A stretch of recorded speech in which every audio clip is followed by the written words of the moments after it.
we can remain standing. It's not a joke because we said we are going to start with the national anthems, the AU national anthem, and the Republic of South Africa national anthem. Can the colleagues who are responsible activate that? And just for those of us who know the normal protocols, that as we listen and join in on the national anthem, I know most of us do not necessarily know the wordings of the AU national anthems. We can just listen in. And those who are with their dress appropriately. Please, let's hear the national anthem.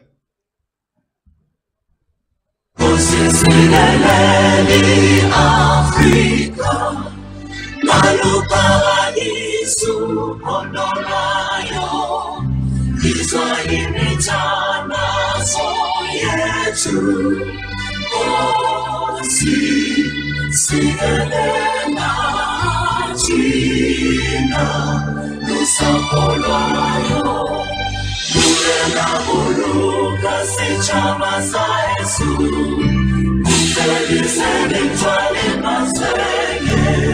Usibuluke,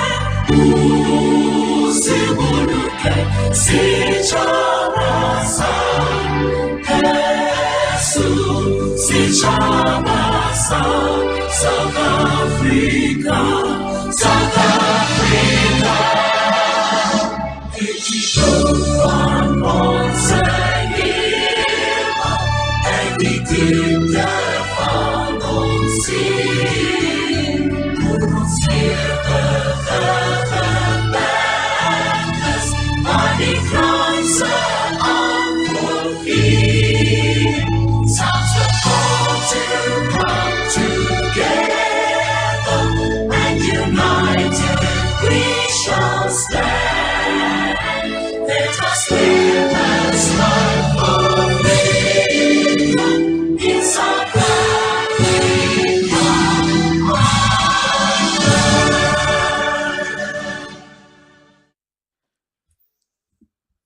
Thank you. I'm not too sure if we still have the AU. Yes, great. Let us all unite and celebrate together the victories won for our liberation. Let us dedicate ourselves to rise together to defend our liberty and unity. Oh, sons and daughters of Africa, flesh of the sun and flesh of the sky, let us make Africa the tree of life.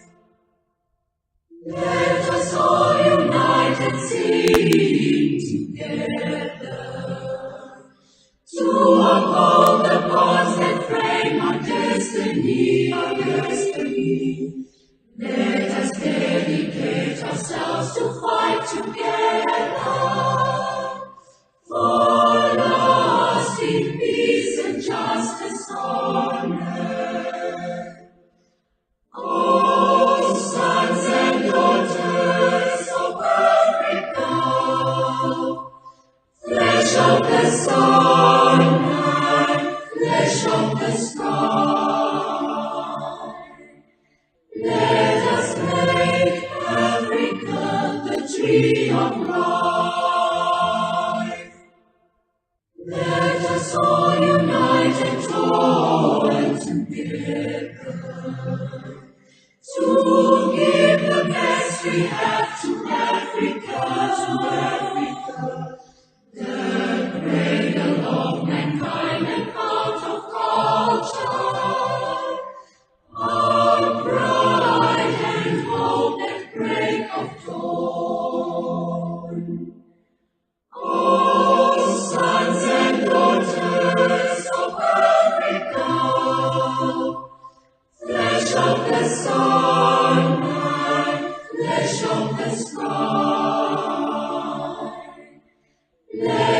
Make Africa the tree of life.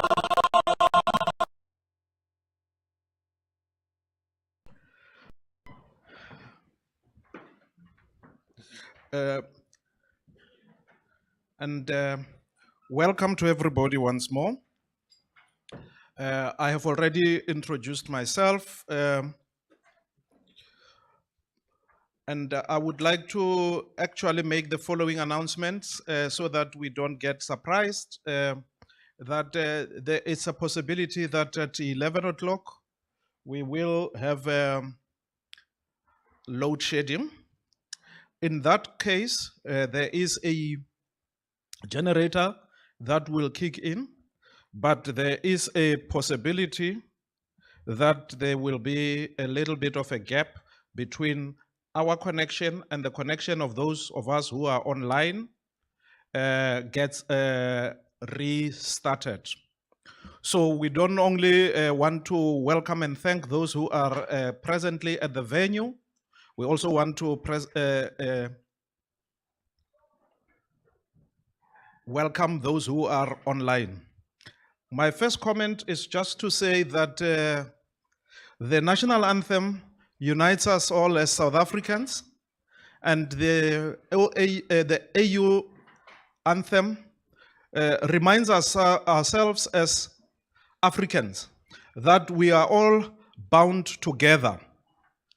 And as today we celebrate Africa Public Service Day, we then need to remember that Public Service Day should not be treated only as a day that people think about it from public servants, but as people, let me rather say, as civil servants, but as public servants. Because there is quite a big difference between civil servants and public servants. Public servants serve the people. When you say you are a civil servant, it just means you are working for government. I am not here to make a speech. I believe that the DG for the Department of Public Service and Administration will introduce the day, open the occasion, and welcome us all. Please let us welcome the DG, Ms. Yoliso Makasi. Thanks.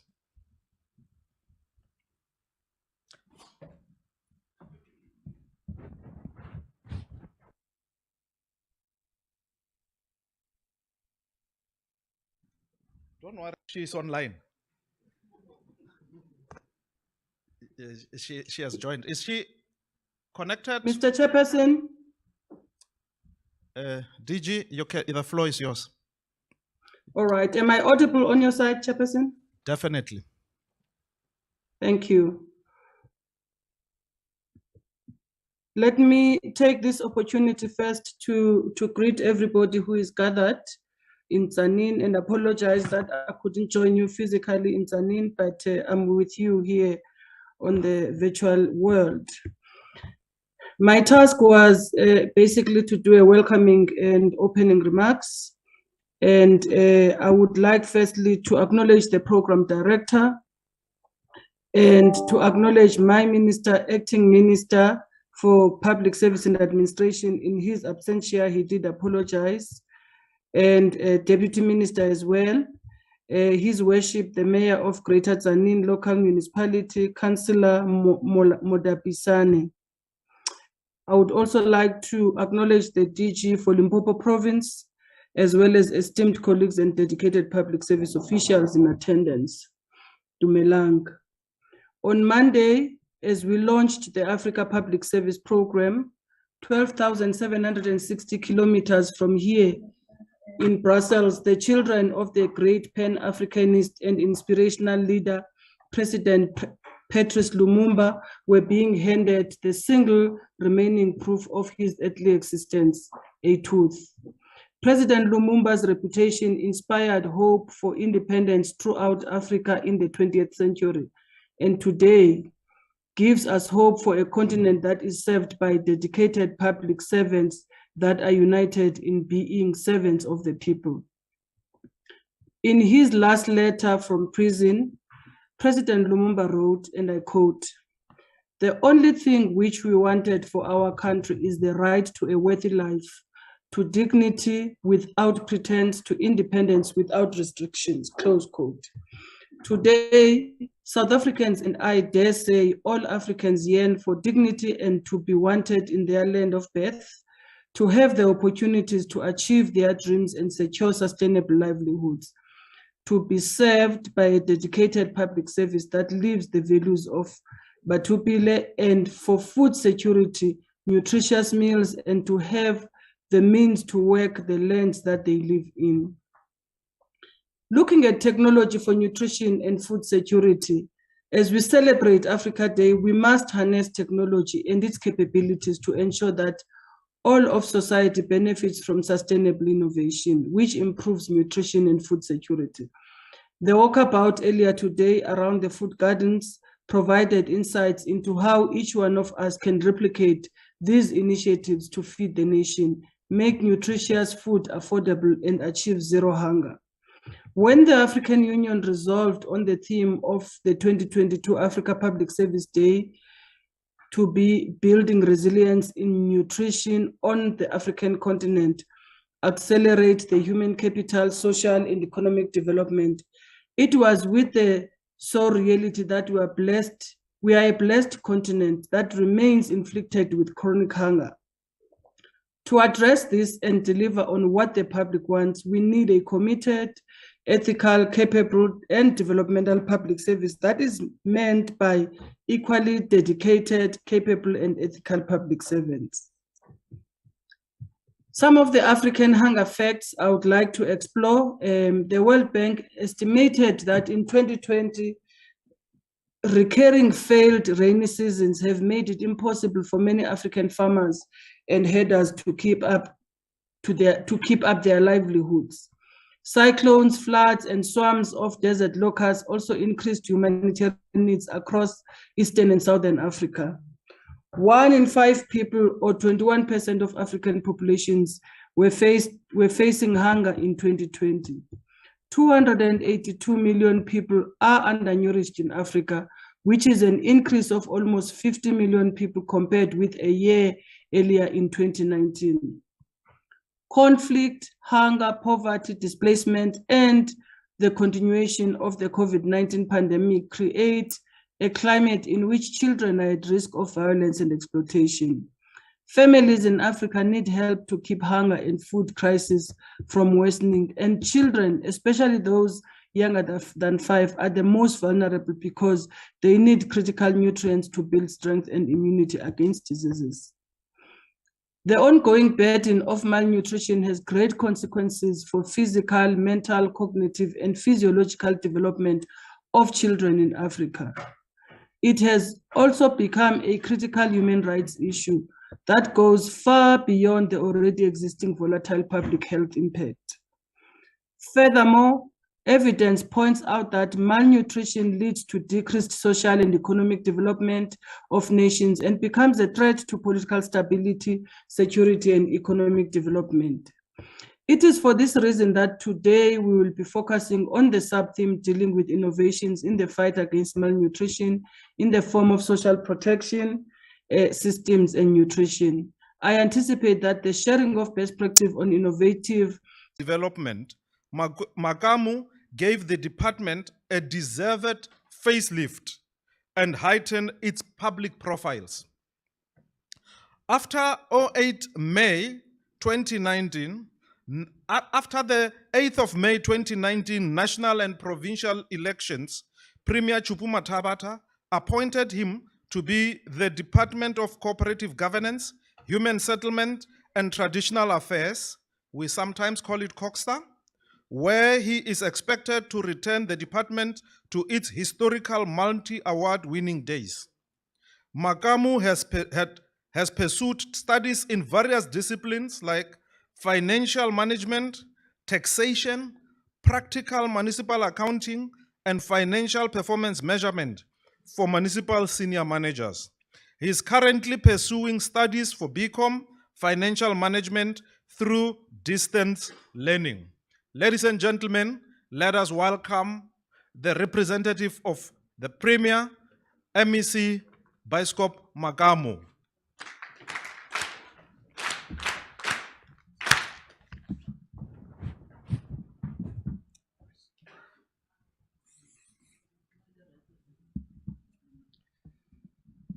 Thanks very much, Program Director, the DDG in the Office of the Premier, Dr. Stapel, the Deputy Minister for Public Service and Administration, Honorable Dr. Chana Pilani Majake, our host mayor for the Greater Tzaneen Local Municipality, Councillor Gerson Mlapisani, our councillors present here today, senior government officials from different sector departments that we have. We had an opportunity to visit the farm today where I have seen my former colleagues in the Department of Agriculture and Rural Development in the province. But I know Department of Health, it's here, Department of Education, it's here, and SAPS, it's here. We want to greet you. Our esteemed guests, who are also watching us from the virtual platform, and yourselves who are physically attending this important day. Ladies and gentlemen, it is my great pleasure, on behalf of our Premier, Honorable Chupu Stanley Matavata, to welcome you to this important commemoration of the 2022 Africa Public Service Day. We are proud, delighted as Limpopo to host all of you in our beautiful province.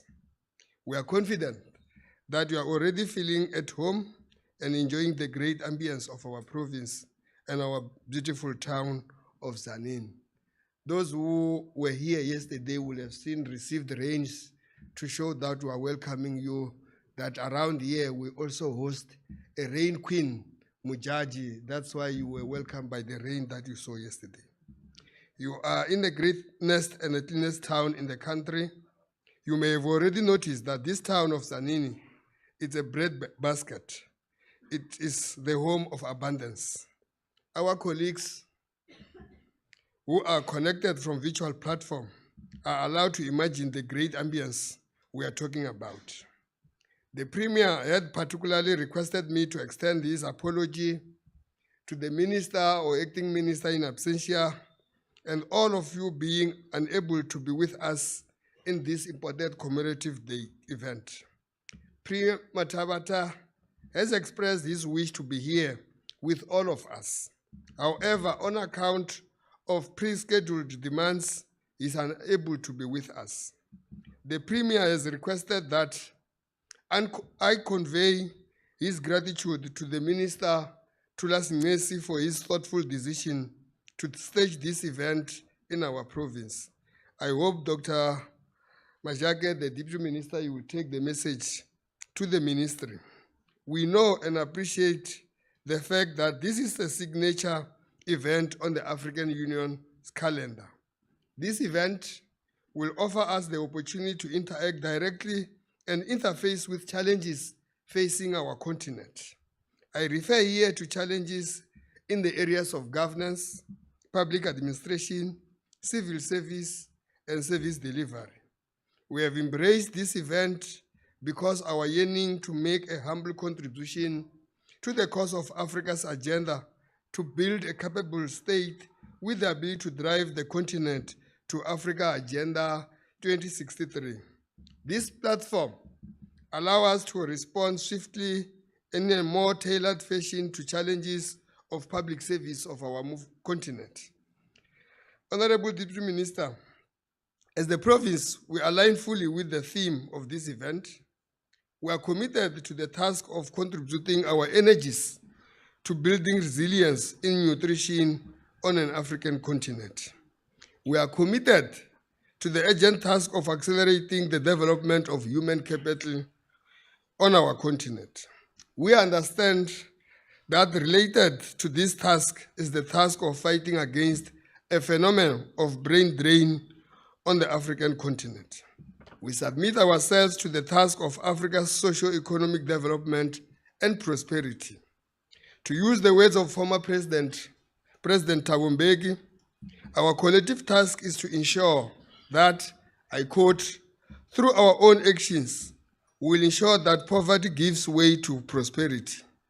We have an obligation to help ensure that no African child should ever again experience hunger, avoidable disease, and ignorance, that no African child should ever again feel ashamed to be an African, close quote. It is therefore our duty as Africans to channel all our energies and expertise to ensure that we end hunger. It is our duty to end avoidable diseases amongst our people. We cannot abdicate the duty to end ignorance through quality and accessible education.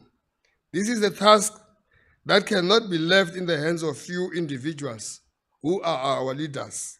It is duty for all of us. We understand this to be the task before all of us here today. There are tasks to be confronted throughout the day. The presentation and addresses we are going to receive through the day will help us breathe life into the theme to this commemorative event. Ladies and gentlemen, let me not abuse the platform by delivering a quasi keynote address. Mine was just to conduct a traditional ritual to officially welcome all of you to this all-important event. On behalf of the provincial government, I wish you fruitful deliberation and a successful event.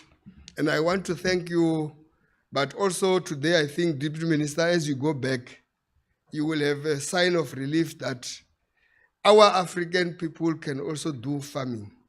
The farm that we have visited, it's a diversified farming. We have seen a number of crops, but also pride ourselves that this ANC-led government can provide support to emerging farmers and graduate them to commercial farmers. And the team from Department of Agriculture and Rural Development, I want to say thanks very much for such a support you are giving.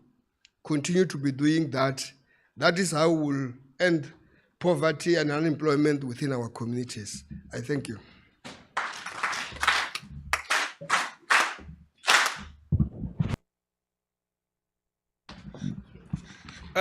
Thank you so much, MEC, Premier in absentia. The next item, I'm not going to repeat anything or summarize anything. The next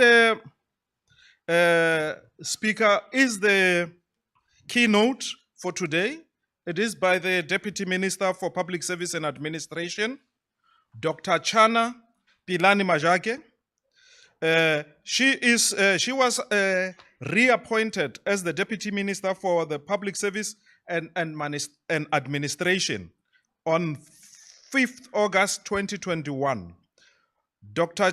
Chana Pilani Majake is a member of the Parliament of the Republic of South Africa for part of the 4th, 5th, and 6th Parliament.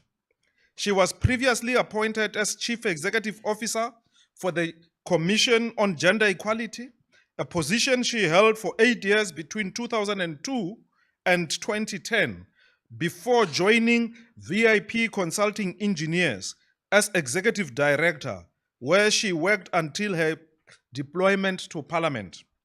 She holds a doctoral degree from the University of South Africa, a master's degree in social science from the University of Natal, now part of University of Zululand, a bachelor's degree and honors degree from the University of the North, which is now University of Limpopo, and a diploma in development studies from Stanford University, California, in the USA. Ladies and gentlemen, let us welcome Dr. Pilani Majake.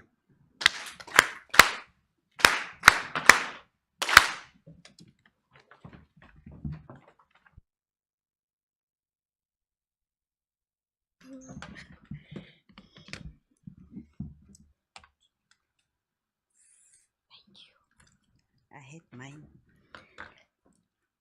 Good morning. Sanibonani. Abusheni. Thobela. Macheroni. Good morning, public servants. Let me take the opportunity, Program Director, just to acknowledge the presence of the Acting Premier, Ntate Biskop Makama. And to also just acknowledge in our midst the Mayor of the Greater Zanin Municipality, Councillor Garrison Malapasani, and the Speaker of the municipality, Councillor Diba.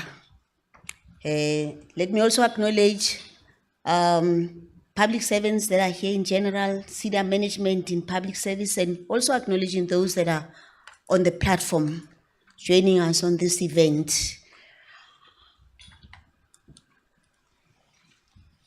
Program Director, it is a pleasure for me to be part of this very important event today, being presented under the stewardship of the African Union that has rightly identified 2022 as the year to dedicate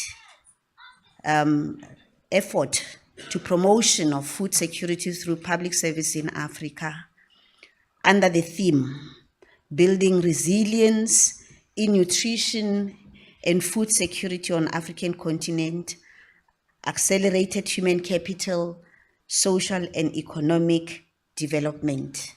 It has been a pleasure just this morning to visit the farm that we were actually taken to, the Ngatsana farm, just about 10 kilometers from where we are. I didn't really expect it, but I really appreciated the opportunity, MEC, just to see, especially a woman, managing to actually have such an initiative that is as successful as it is. And I also just appreciated the knowledge that she has actually managed to allow herself to have, because everything requires skills. Where there are skills, there is delivery. And I wish all of you could have the opportunity of visiting this farm where the lady is actually farming cucumbers, she's farming green, red peppers, beans. She's trying all sorts of farming, and all of it seems to be successful.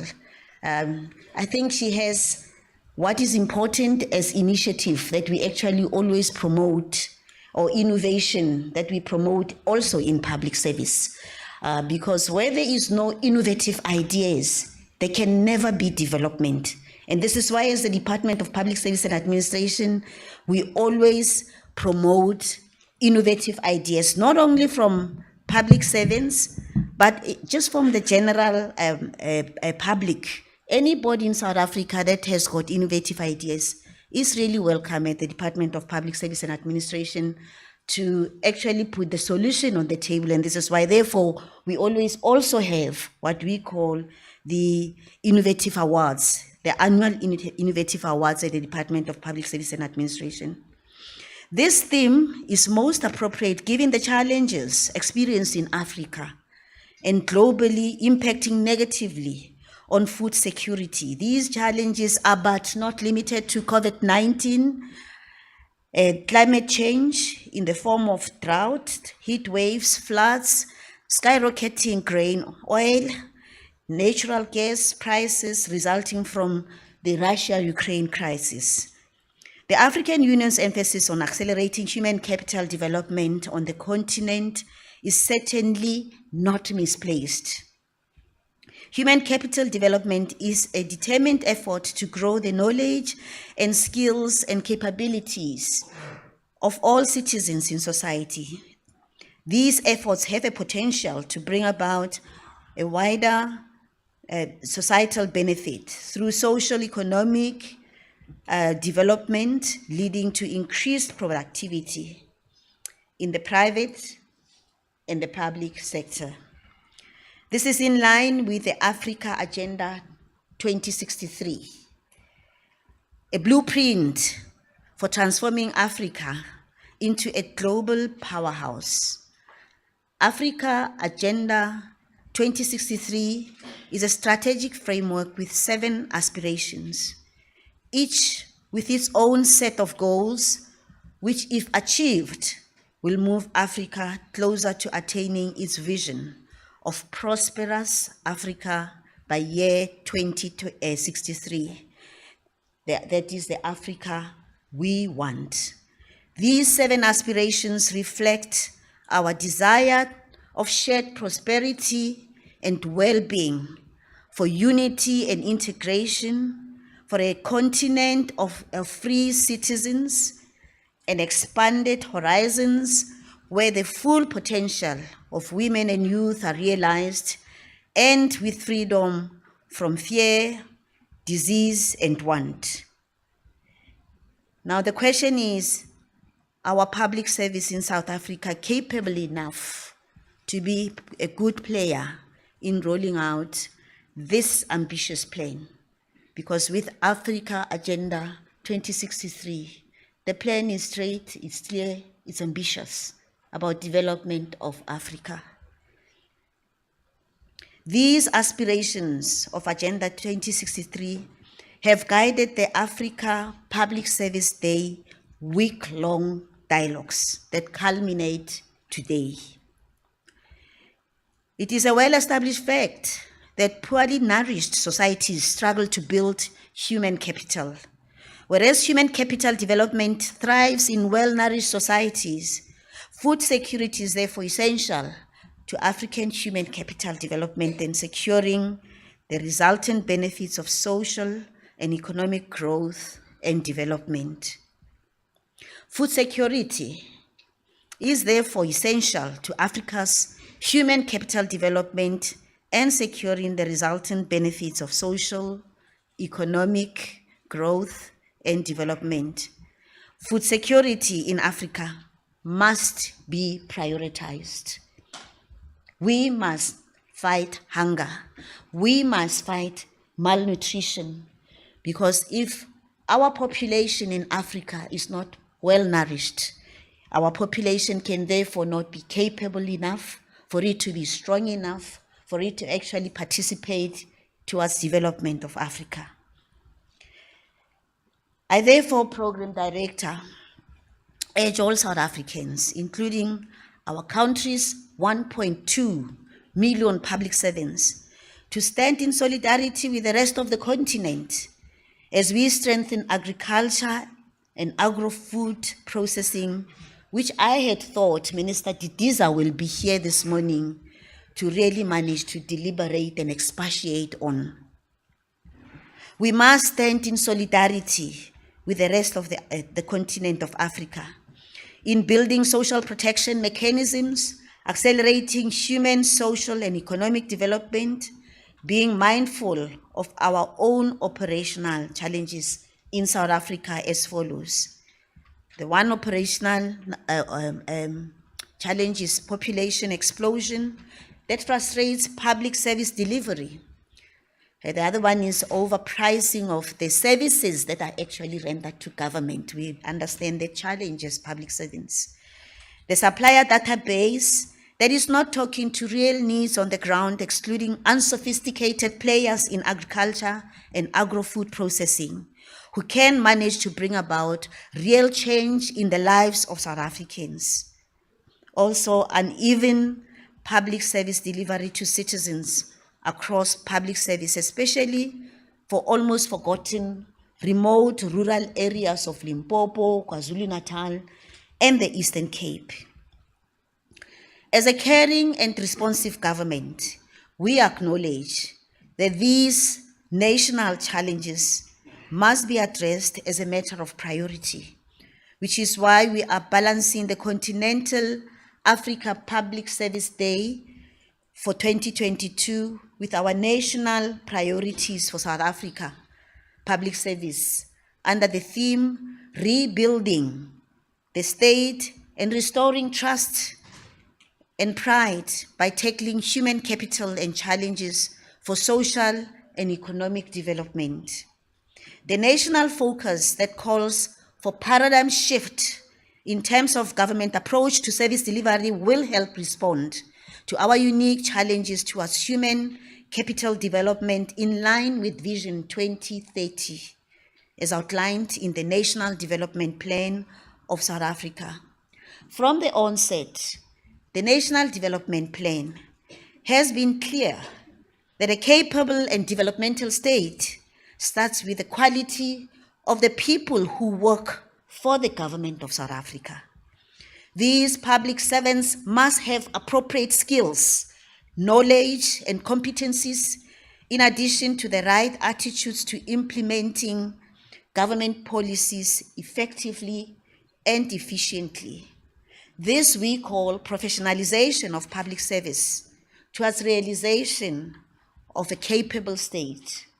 A framework the Department of Public Service and Administration is still developing in collaboration with the National School of Government towards the envisaged renewal of public service of South Africa. In his address to public servants during the last Public Service Month,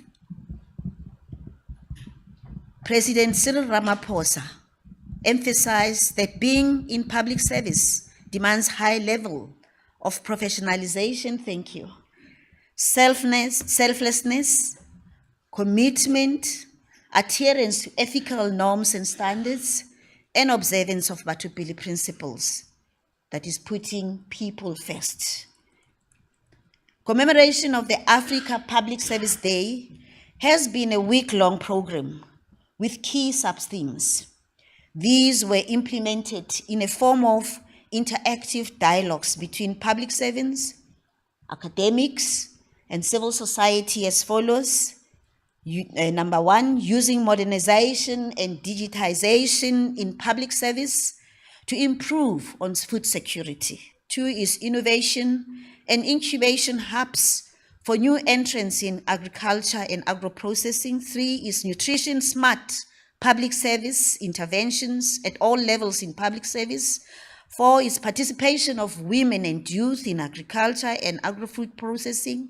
Five is accessing land and public service assistance for players in food security supply chain, which is something that is very crucial because we've got a lot of people that have tried farming but find it so difficult to actually manage to access the help that we have in government. And I must actually say that the government of the day has actually made so much of provisions available for stepping up agriculture in South Africa towards actually managing to be sure that food security becomes a reality in this country. So as public servants, we have to make it our duty when services and provisions are available within government for us to make it possible for the public to manage to access these services. And lastly, looking at strategies to build enforceable accountability measures for officials in fast-tracking security, food security assistance in South Africa is also what is important. It is hoped that the outcomes of these engagements should not only lead to more structures in government that delivers reports only. Our next Africa Public Service Day must be in a form of a report on progress, on commitments we will have made as public service over this Public Service Day. Commitments by state and labor towards the well-being of public service employees should also not be overlooked. Your well-being is also our priority as public servants. Program Director, rebuilding Africa that is strong, that is united, resilient, and peaceful is non-negotiable. Let us also stand united in promoting food security for Africa as public servants. The war against corruption by charlatans in the public service has been intensified. So gone are the days where we just focus on saying things cannot happen because there is corruption. Corruption is being seriously dealt with. We need to get down to work and make things to happen for South Africa to actually help to change the lives of the people who actually depend on us. Service delivery provisions made across government must be freely and unconditionally available to all South Africans through a criteria that makes it possible to access help. People shouldn't feel like when they come to a government office, what they are told most of the time is how you cannot manage to get something. What they must actually realize is that when the minute you step into a government office and the service is available, what you are engaged on is towards accessing that service. This is a true path to developmental state that a large number of public servants are committed to, regardless the challenges. Africa Public Service Day originates from the Conference of the African Ministers for Public or Civil Service that was held in Tigray, Morocco, in 1994. This conference agreed that the 23rd June should be celebrated annually as Public Service Day to recognize the value and the virtue of public service. As we take off our COVID-19 masks, as announced last night, I wish to say to public servants, and more especially to frontline workers, we thank you for the commitment you had over COVID. This includes public servants who became part of the evacuation team for South Africans who were trapped in China when international flight routes were closed due to the onset of high risk of poverty that triggered havoc in the lives of so many. And we know that their destination was in this province when other provinces denied them their landing. We appreciate it. And behind all of that, it was public servants. We value you as public servants. With the same breath, we remember all the public servants who lost their lives from COVID-19. May their souls rest in peace, and we pray to God to comfort their families towards healing. The new normal now means vaccination first, because COVID-19 is not gone yet. We have just managed to properly manage it. Government cannot do it alone. To give substantive meaning to the work that we do, to the NDP's conception of capable and developmental state, all of us, public servants, business, academia, civil society, must put shoulder to the wheel. We must hasten to respond to development and service delivery needs and expectations of our citizens. If you hear somebody saying people have lost trust, it's an indictment on us as public servants. If you hear people saying government is actually getting paralyzed, because sometimes we hear people saying there's paralysis of government services, which I still want to believe, because I think government is still offering a lot. But there are certain sentiments that are publicly uttered that government is in a state of paralysis. People have lost trust. That should be an indictment on our part. We must hasten to develop the human capital of our people without regard to race, gender, or geographic location. We must hasten to implement legislation and policies that promote well-being and growth of our citizens and of the continent. We must hasten to build effective service delivery-oriented public-private partnerships that are responsive to the South African dream.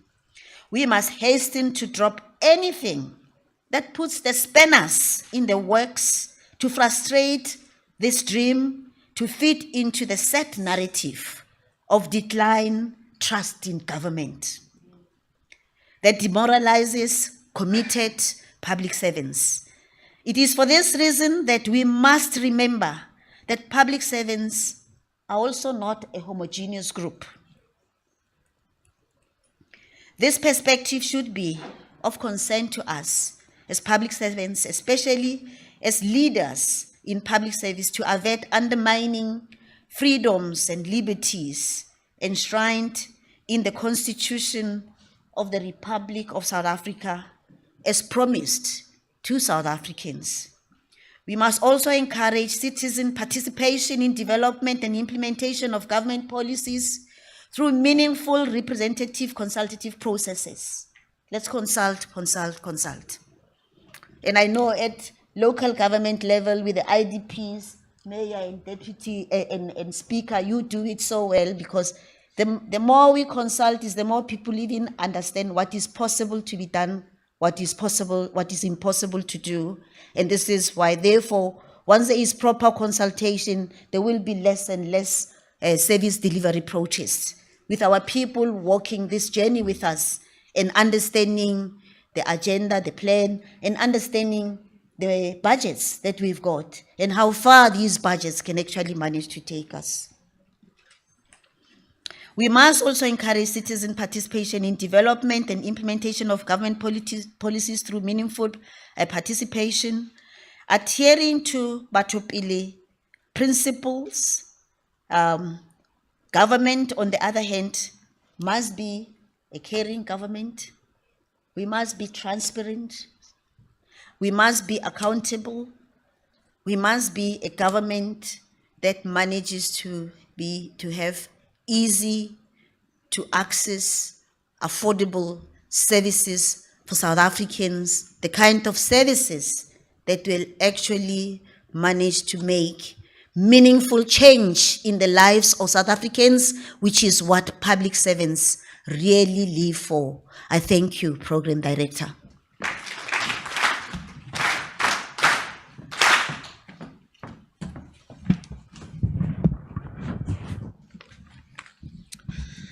Thank you very much, Deputy Minister H.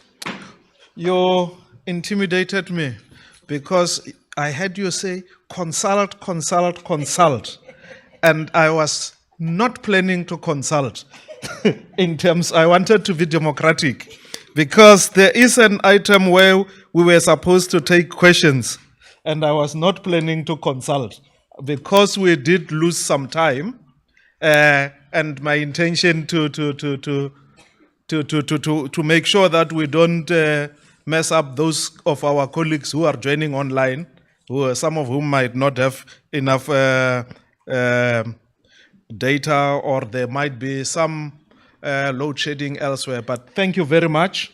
And let's do that again, just to thank the keynote speaker.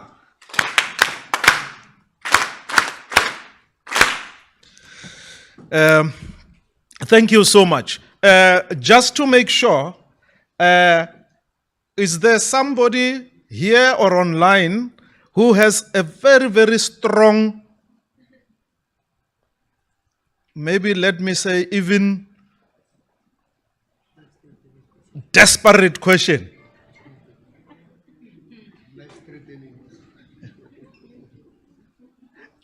Who is monitoring the online?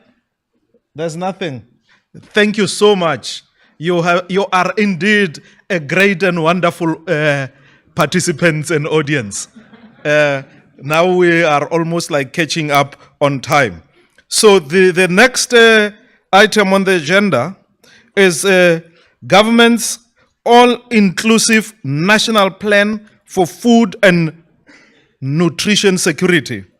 Dr. Jay Mueng is the next person who is on the platform. He is physically in the venue, I believe, because the next one is on virtual.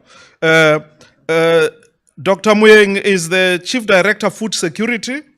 He has a Doctor of Philosophy in Public Affairs, specializing in agricultural, land and policy. He was born in Matatiel at Hebron location, a village under Hasibi in the Eastern Cape, where she studied all her junior and secondary school grades. Graduated in Bachelor of Agriculture at the University of Fether in 1991. That's when I was born. She furthered her studies at Tex and, as stated above, up to the PhD level. The passion for agriculture has been there since childhood, during which time she acquired skills including how to milk cows. Milk does not come from supermarket, but cows as resulting from farming. Career options: she worked at the former Department of Land Affairs as Deputy Director from 2004 to 2006, servicing Limpopo Province. She served as a director responsible for smallholder development within the Department of Agriculture, Forestry and Fisheries from 2006 to 2015. She is currently serving as a Chief Director of Food Security. I was much jealous when I saw the owner of the farm. And I said, because I'm also responsible for youth development in Limpopo. And I say, please, let the youth be involved in agriculture as well. And being involved in agriculture, there are many careers. Today I learned one thing when I went there, that there are also engineers in agriculture who do certain engineering work. So as we welcome Dr. Mueng, let's give her the Batupili clap.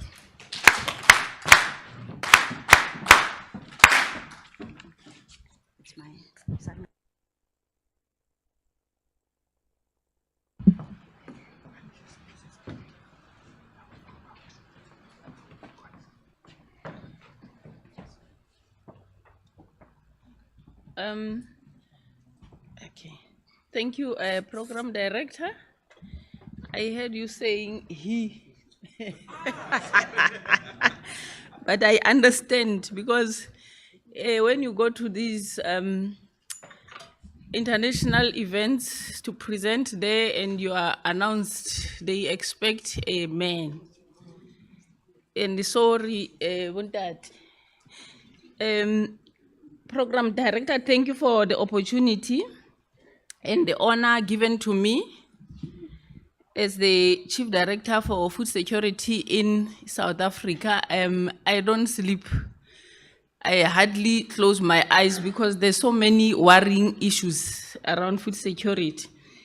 The Honorable Premier and as represented by Ndate MEC Makamo, the Deputy Minister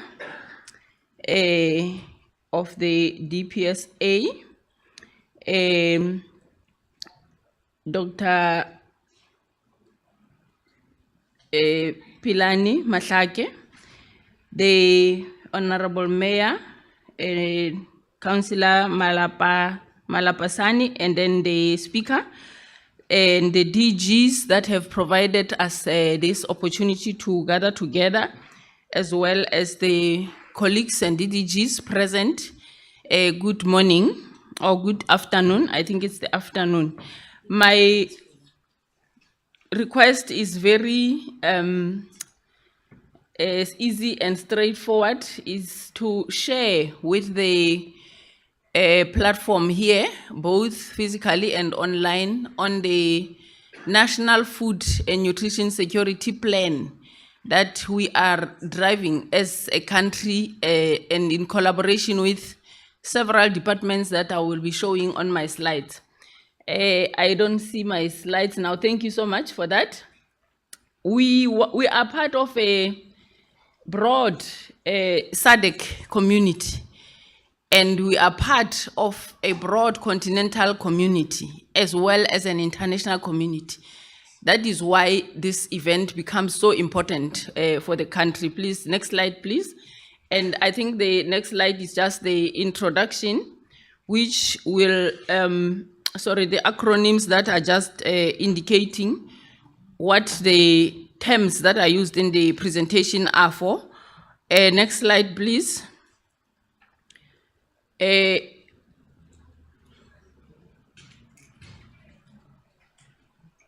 Okay, I was trying to use mine so that I'm quicker. We are aware that South Africa, yes, This thing, will it not work? that one will work. Okay, thank you so much, Program Director, thank you. Generally, as South Africa, we meet our requirements at a national level in terms of food. This is due to a combination of both domestic production, which the honorable members present here went to see, which is our work as public servants, or let me say, the servants of the public, because it's an opportunity to serve such a public. We also have imports as a country. We are short in terms of certain commodities that we need to produce now and then. And the challenge that we have as South Africa is that at the household level, that is where we have a problem. Nationally, even in terms of the OECD, we are fine as far as food security is concerned, but at the household level, that's where we have most challenges. And that is where we realize problems such as unemployment, food prices, unstable household food production, loss of income, as well as now being exacerbated by the current hazards that we were experiencing, such as COVID-19, the unrests that we had in July of 2021 in KZN and Gauteng, and currently the conflict that is in Russia and Ukraine. And these challenges have caused massive shocks to our economy and actually causing more food insecurity for our communities. And the rapid assessment that we conducted as a department at national level in Pretoria with the United Nations Food and Agriculture Organization confirmed that provinces such as Gauteng, KZN, Limpopo, and to a certain extent, Eastern Cape were affected badly by aspects and challenges posed by COVID-19. And then this also caused disruptions in the smallholder and farming sector in general, wherein, you know, we normally see these stalls and truck and bakkies of traders that had to stop because they were not necessarily permitted to move around. Now, quickly, defining the food security as a state and in line with the United Nations requirements, it's a state where all people at all times have physical, social, and economic access to sufficient, safe, and nutritious food to meet their dietary needs and food preferences for an active, healthy life.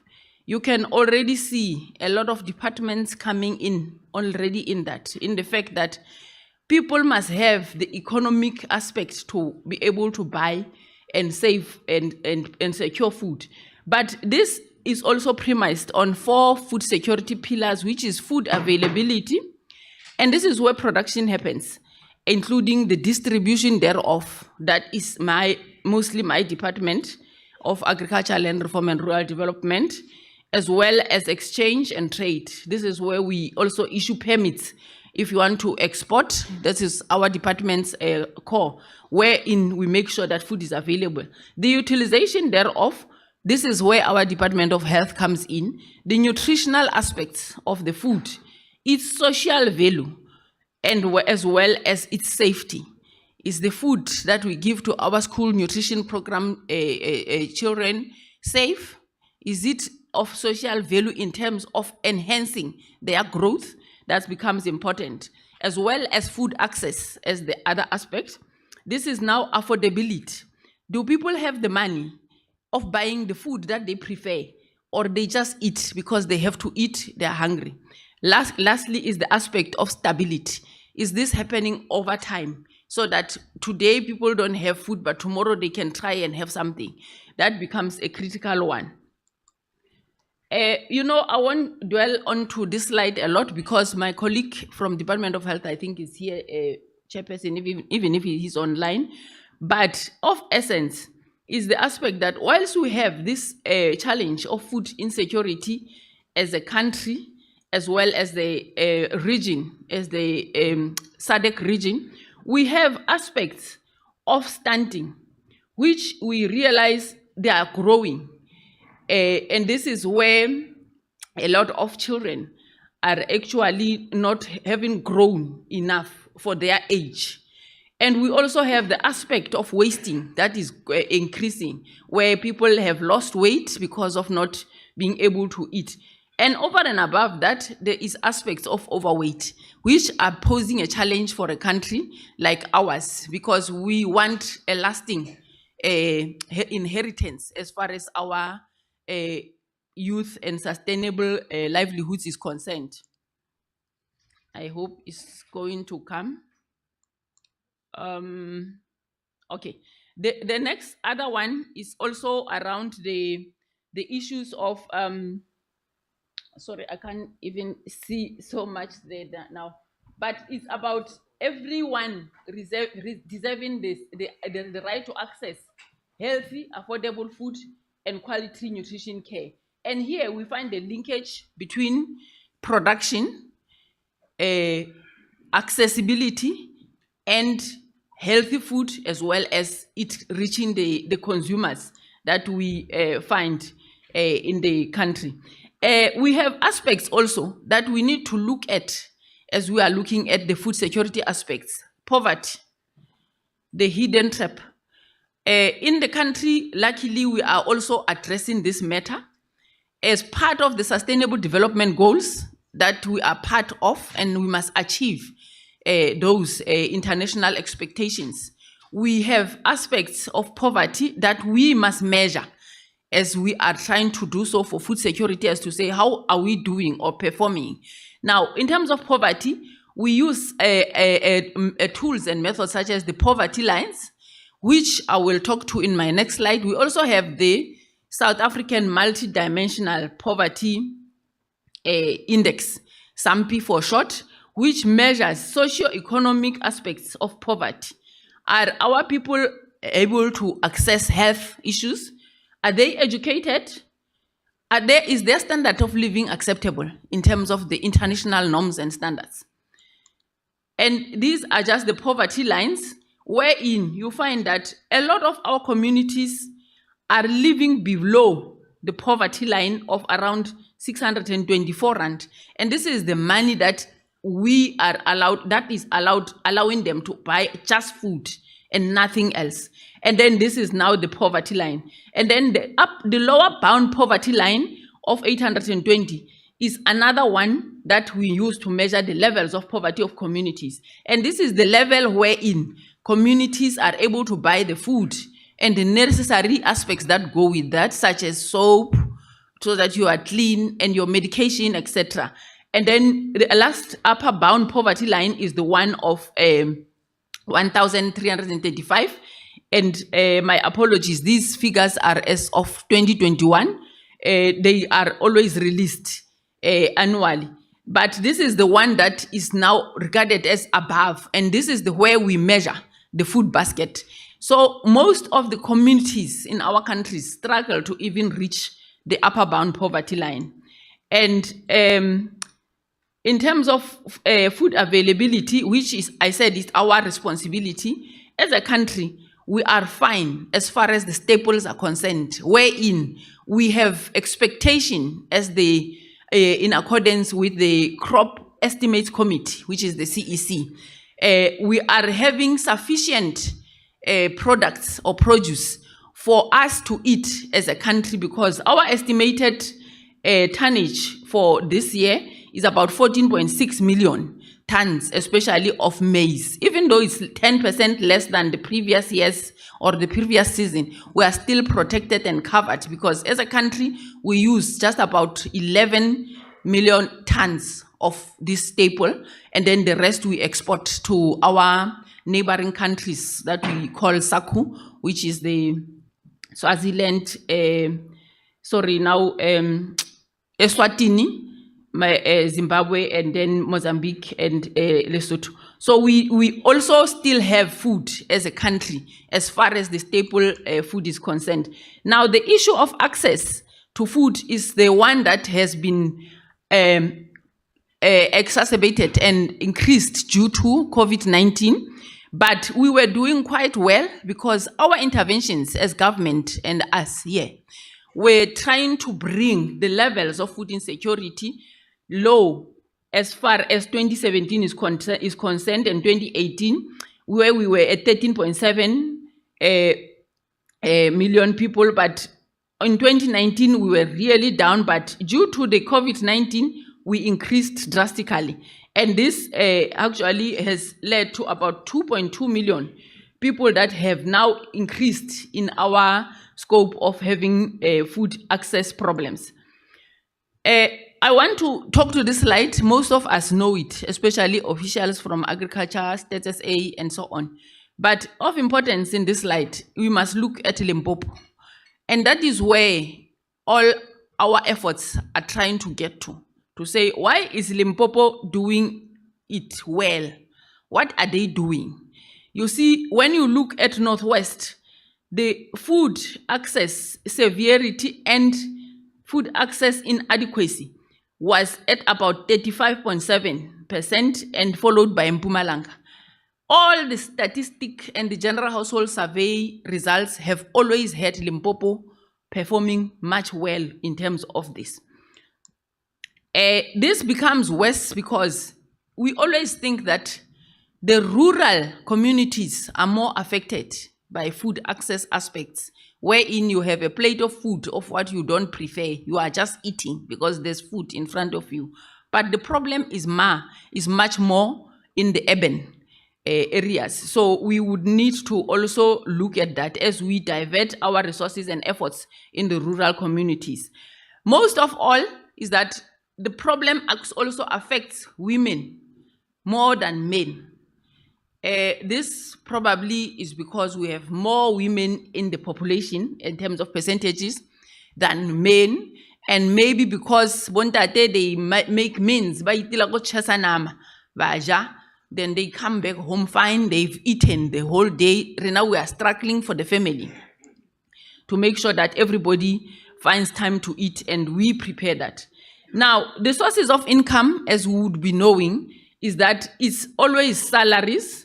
But we have seen a decline from 2019, between 2019 and 2020, in terms of the contribution that were in communities like us, where we are employed, we are deriving income so that we can be able to pay and afford food.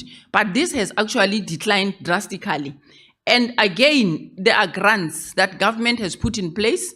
And even those, we're seeing an increase, as an example, in Limpopo, wherein the grant recipients went up. The last one is the remittances, wherein I work in Pretoria, I send money home.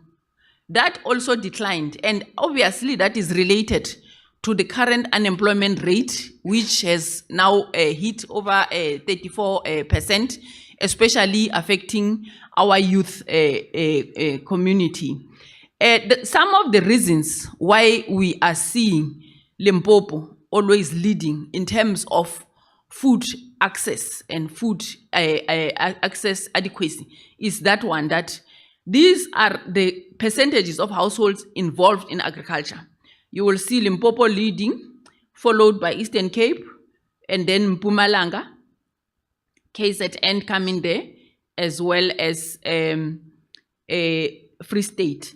But we need to try, and we are working, as a department, we are conducting a survey currently, working with the HSRC to understand this, to say what makes Limpopo contribute and commit to agriculture like that? What makes other provinces not pick up as they are doing?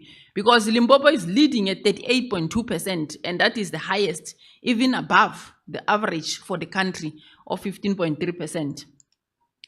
As I will not also dwell on this slide because my health colleague, I'm sure, will talk on this survey also, that shows that we are not progressing as a country.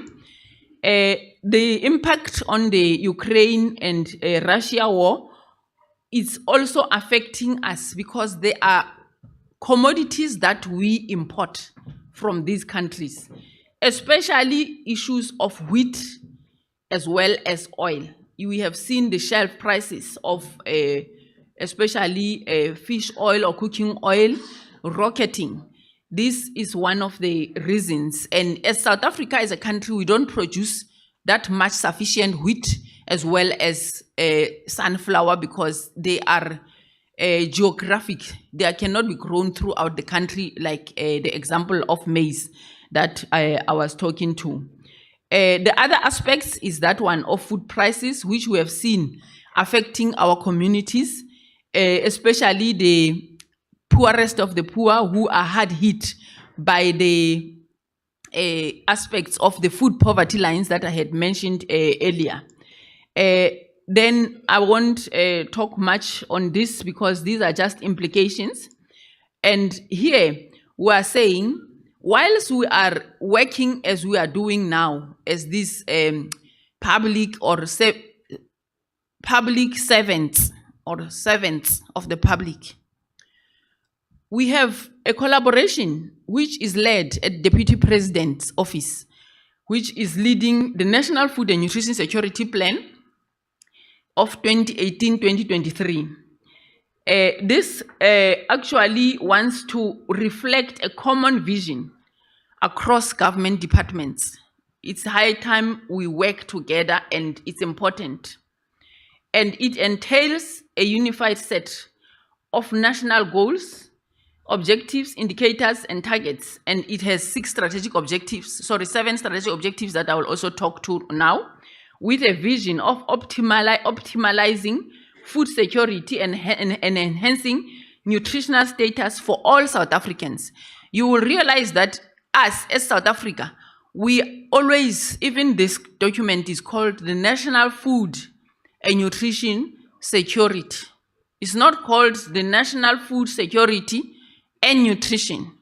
The United Nations use that term. We are negotiating with the United Nations to say there is no way that you'll have secure food when it's not nutritious. It's neither here nor there. So that is our engagement with the United Nations bodies currently.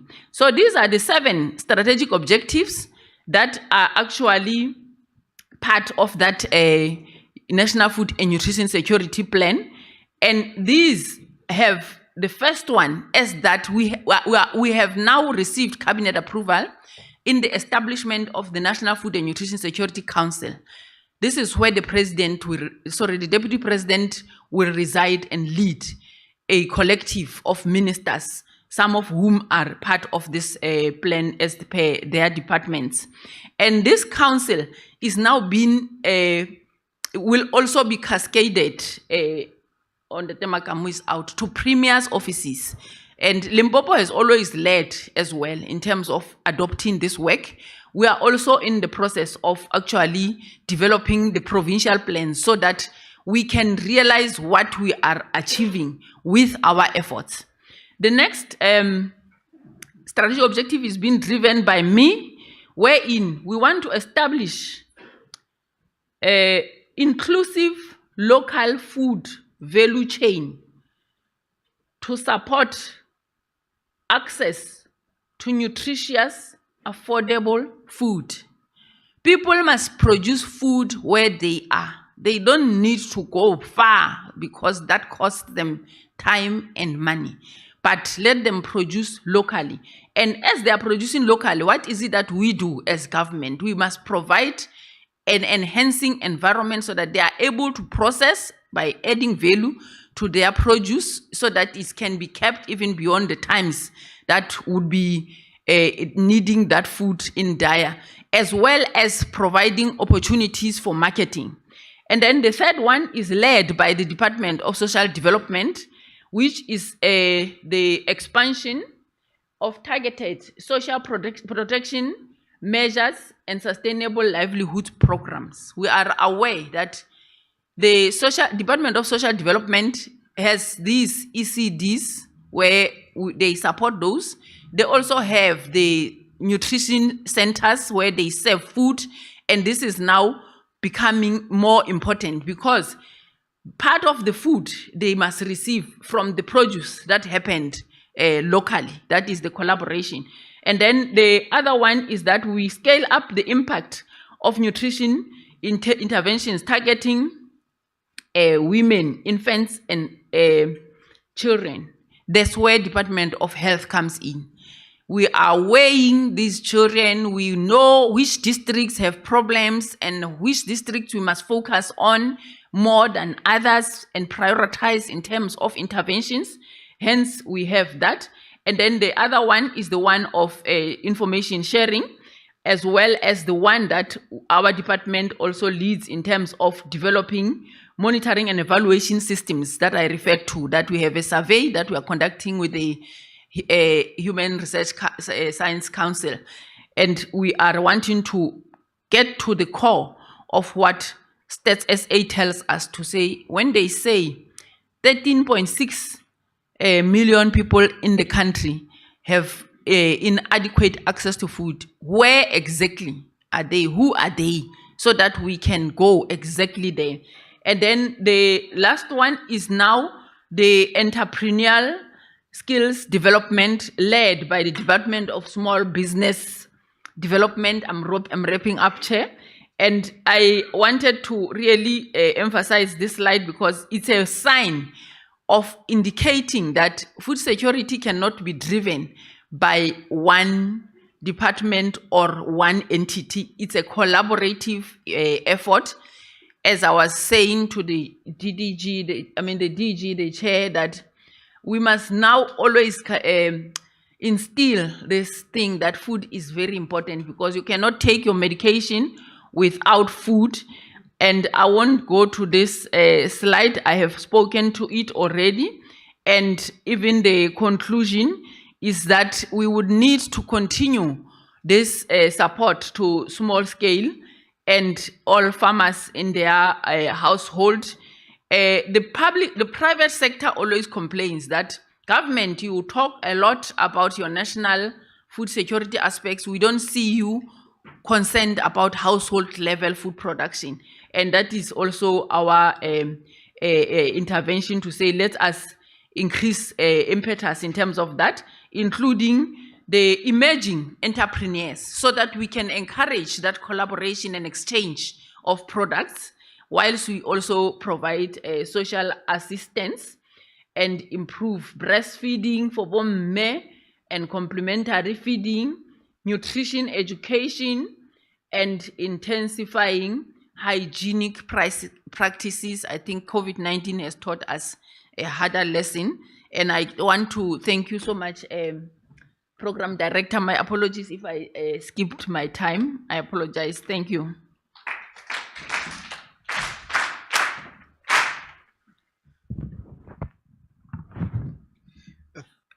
Thanks, now we are square.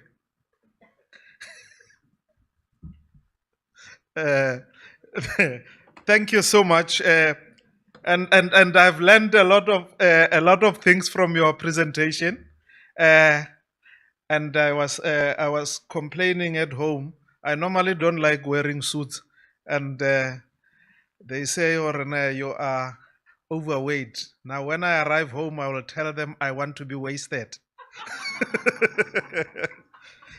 So the next item, I'm not going to also come back to what you have said. I believe everybody has heard what you have said. The next item, colleagues who are online, please let us see if you can save us a little bit of time. One of the reasons why we need to make up a lot of time, I would really like that by the time we do the Q&A, if there is any, at least some of our guests are here, because they do have other commitments, and I would not like us, or by the time we do that, we still have, we would have taken too much time. The next person is, all right, let me read carefully. Miss Neo Siditi. She's from the Department of Education, and she's on the a virtual platform. She holds an executive MBA graduate with a social work professional background, having gained extensive experience in policy formulation, strategic management and planning, and project management. She joined the Department of Basic Education in 2007 as the Director, National School Nutrition Program, NSNP, oversees the management of the 8 billion conditional grant and disperses funds to 9 provincial departments annually. She provides strategic leadership, guidance, and support towards effective and efficient implementation of NSNP. She has honed her skills in nutrition matters, business planning processes, and is passionate about serving communities, especially children with vulnerabilities. When somebody says I'm passionate, it's very risky because they tend to speak for a very, very long time. Please, Mesiditi, you are on the floor. Ladies and gentlemen, let's welcome her with our famous clap.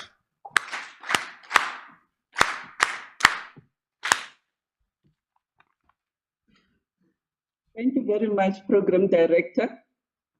Yes, my name is Newa Siditi. May I just acknowledge first and foremost the Acting Premier, the Deputy Minister, Dr. Majake, the MEC, the Mayor, and councillors. And then also extend a warm greetings, or rather warm greetings to the Director Generals that are present in this on this day, as well as all public servants and officials from various departments. Ladies and gentlemen, and those that are on the virtual platform, I will try to be brief because the previous speaker, Dr. Muyeng, has already taken some of the things that I would have spoken about. So I will spare you maybe 5 minutes, Chair, I promise. Okay, we can go on to, all right, this is just, we can skip this presentation outline. It's just to show as to what I'm going to talk about. But first, Chair, may I just indicate that the National School Nutrition Program was introduced by, during the South African government, New Democracy in 1994 to address the health and nutritional status of primary school learners. And at that time, it was managed by the Department of Health. And I remember there was a cabinet resolution in 2002. And it is only around 2003, 2004 that the Department of Education took over the management as well as the implementation of the program.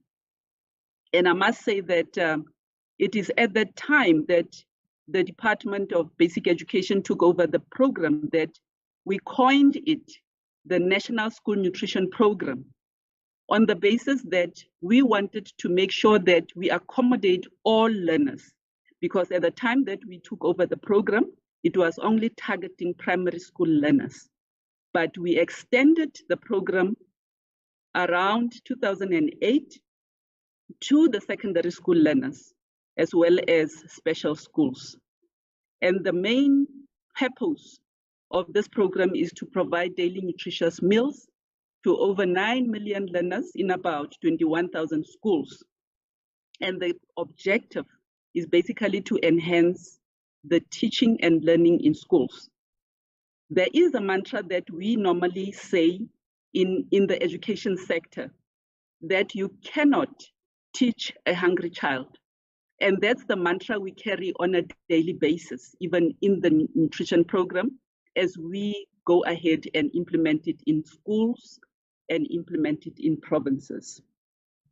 I will not go much into policy mandates because I think I'm talking to a converted audience in terms of the policy mandate. But the one that perhaps I will highlight is the one around the DBE action plan.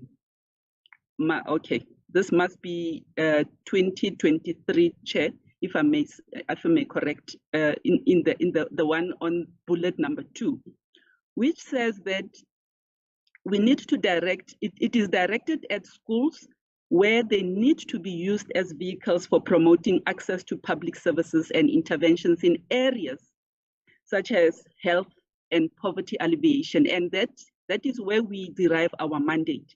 But we also derive our mandate from the National Conditional Grant Framework, which is just a part of the frameworks in the Division of Revenue Act. And that in itself is the one that actually gives National Treasury also the mandate to provide the funding for the National School Nutrition Program. And one of the things that we look at in terms of the framework is that we look at dietary diversity. I think Dr. Moeng has alluded to that we need to provide nutritional meals. We also look at quality and affordability, because then in terms of the meal per cost per learner, we will then have to make measures in terms of making sure that within those limited funds, we still are able to provide quality, depending, well, that is dependable in line with the economies of scale. We also look at nutrition education and food gardening. And I'm happy to say that, with the entourage having done the site visit at Zanin's, one of the Zanin's farms, as well as smallholder farmers, it was quite humbling for me to hear that there are farmers that can actually give us a provision of meals.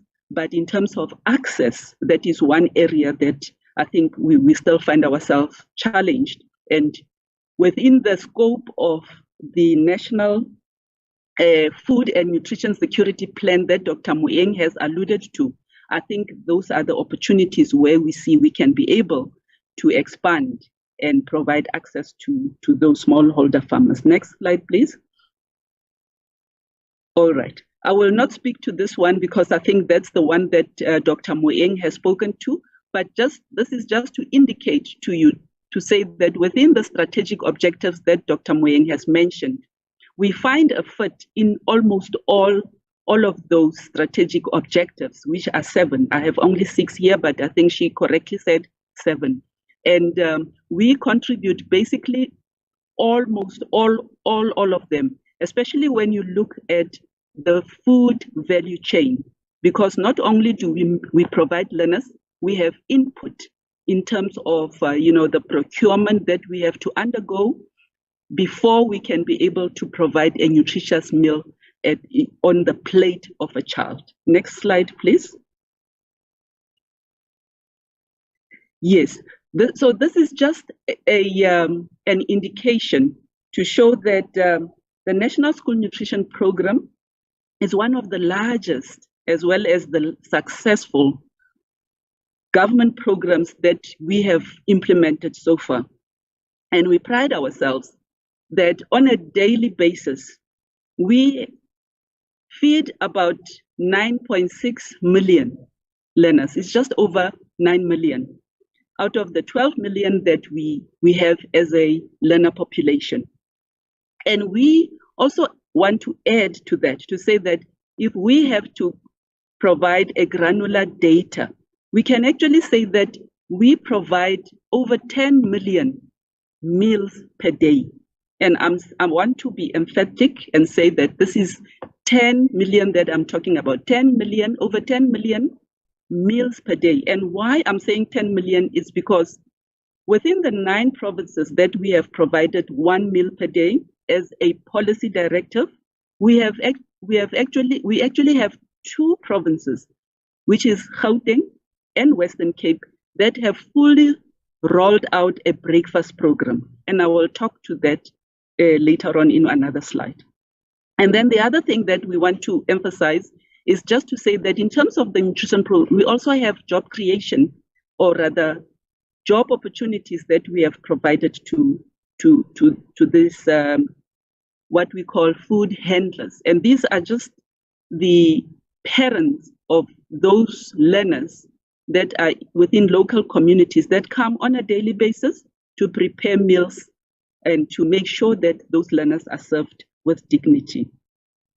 Next, yes, maybe let me just also add to say that, you know, with the function shift of the ECD, you are aware that the Department of Education has now taken over the ECD function, and therefore we have just released a census in terms of the count of each early learning programs that are in the country, and we have about 42,000 ECD centers that we are going to adopt moving onwards, you know, having taken this responsibility from the 1st of April 2022.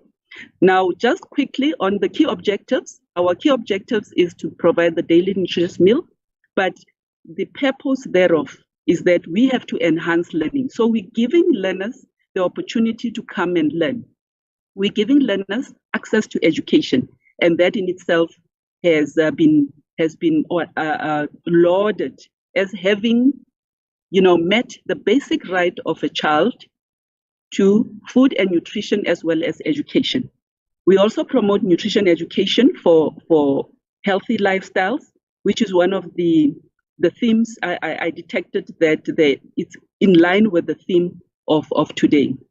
We also promote deworming as well as school food gardens initiatives through partnerships. And just to say on the deworming, to say that this is a program that has been funded by the World Health Organization through Johnson & Johnson, where they administer tablets, we administer tablets that will help towards the absorption of the food that we provide for the learners.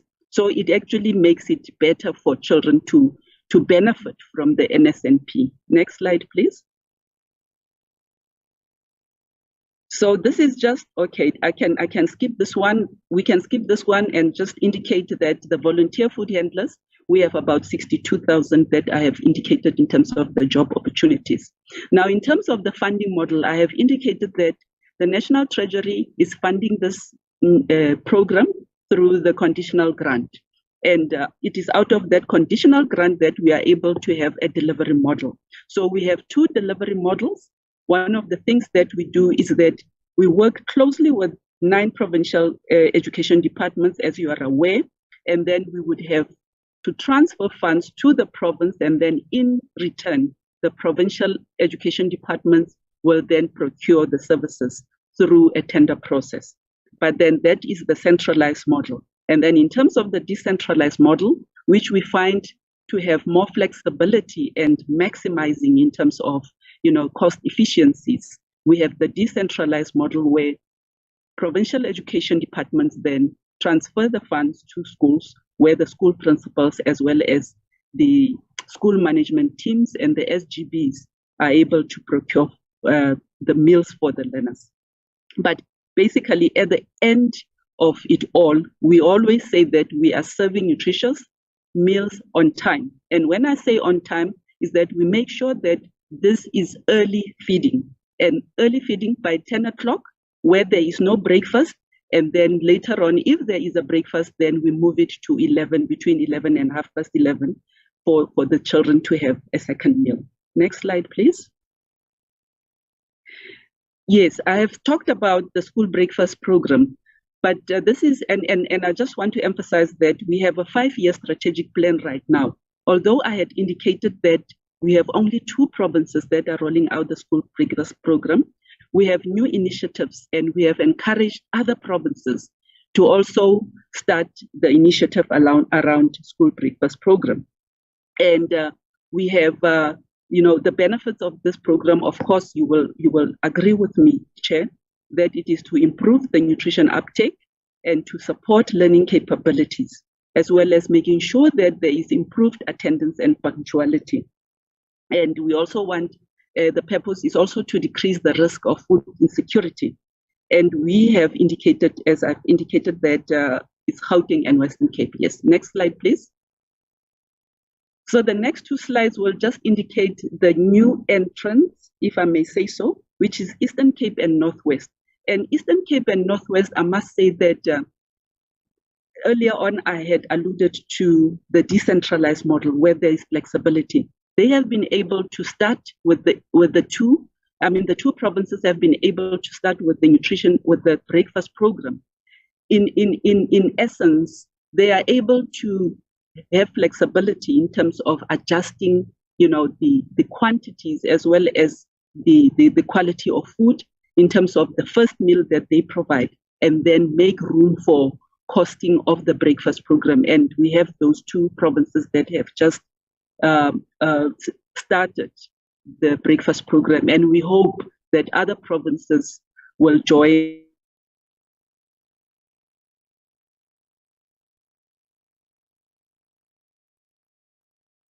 and also make sure they can meal. And this is where we are right now. Next slide, please.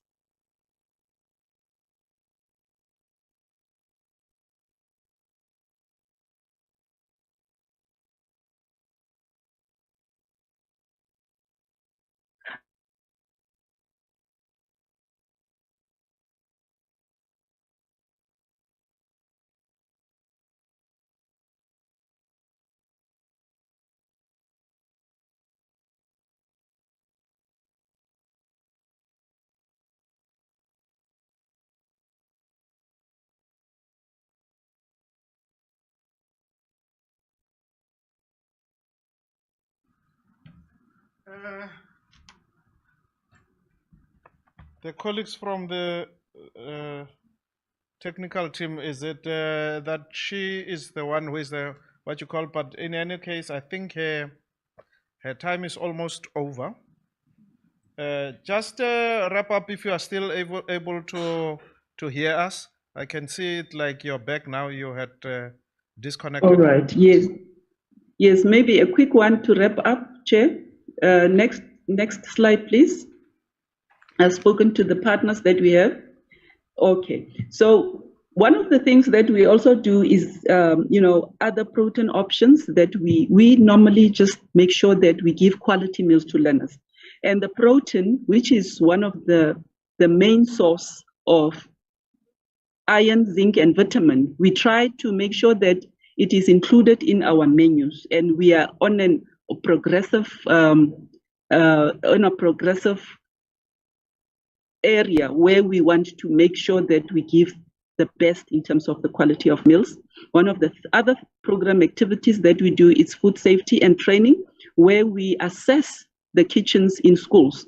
You will recall, Chair, that in terms of the schools that we have inherited from the previous government, they were not created for mass catering, and therefore we try by all means to make sure that we give the best in terms of food safety and train those food handlers and train the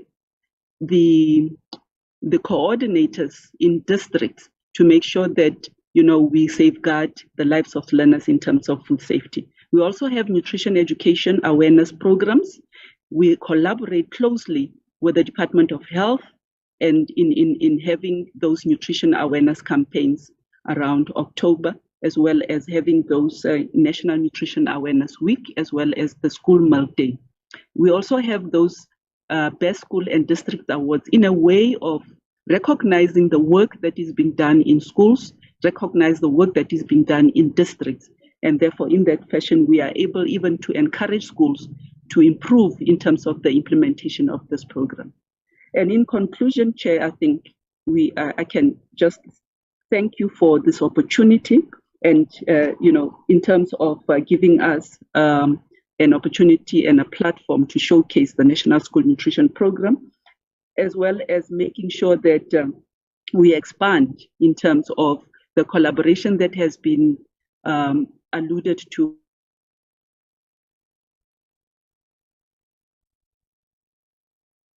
by Dr. Moyes. Smallholder farmers that have been mentioned earlier on from Zambia. There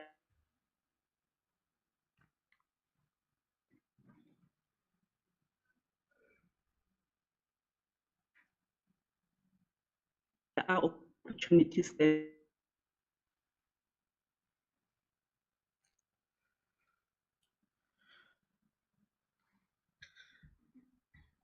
Apologies, Messi Diti.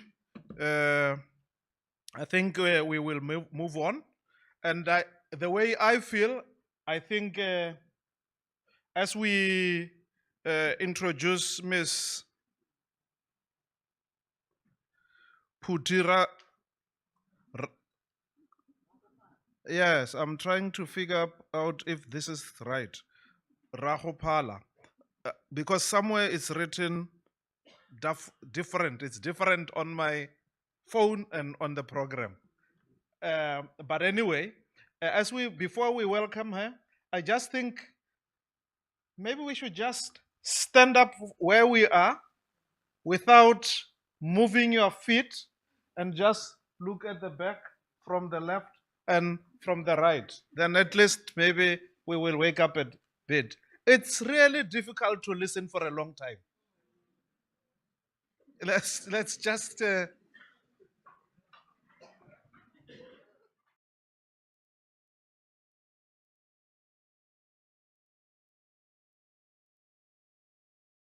and get our blood to flow a little bit.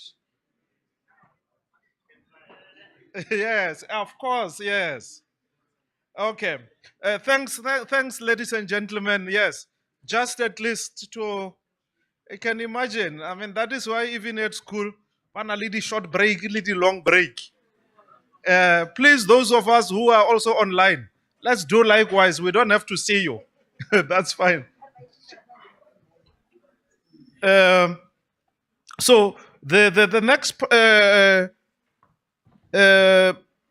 item is school food gardens by Ms. Puti Rahopala.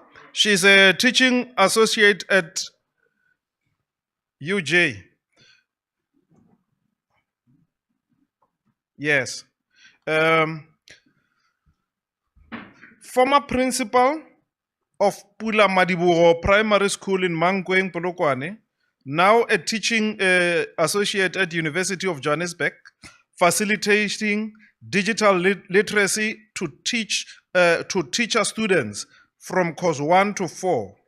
I have been with Microsoft Education for more than 12 years.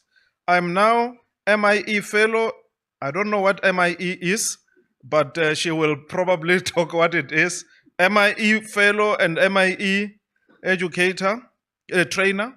Beside that, I facilitate online lessons occasionally to Kakuma Children Refugee Camp in Kenya under the leadership of Kun Timas.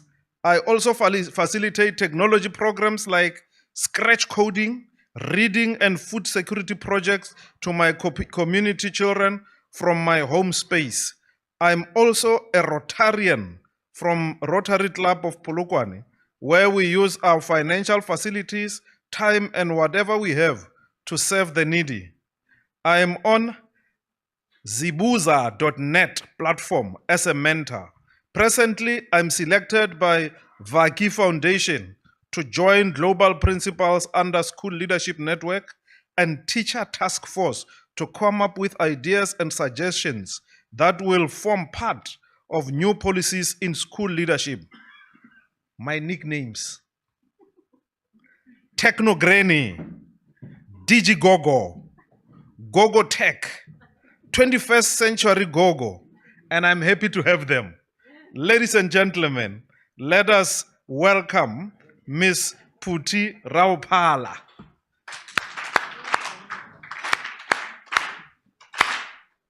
Again.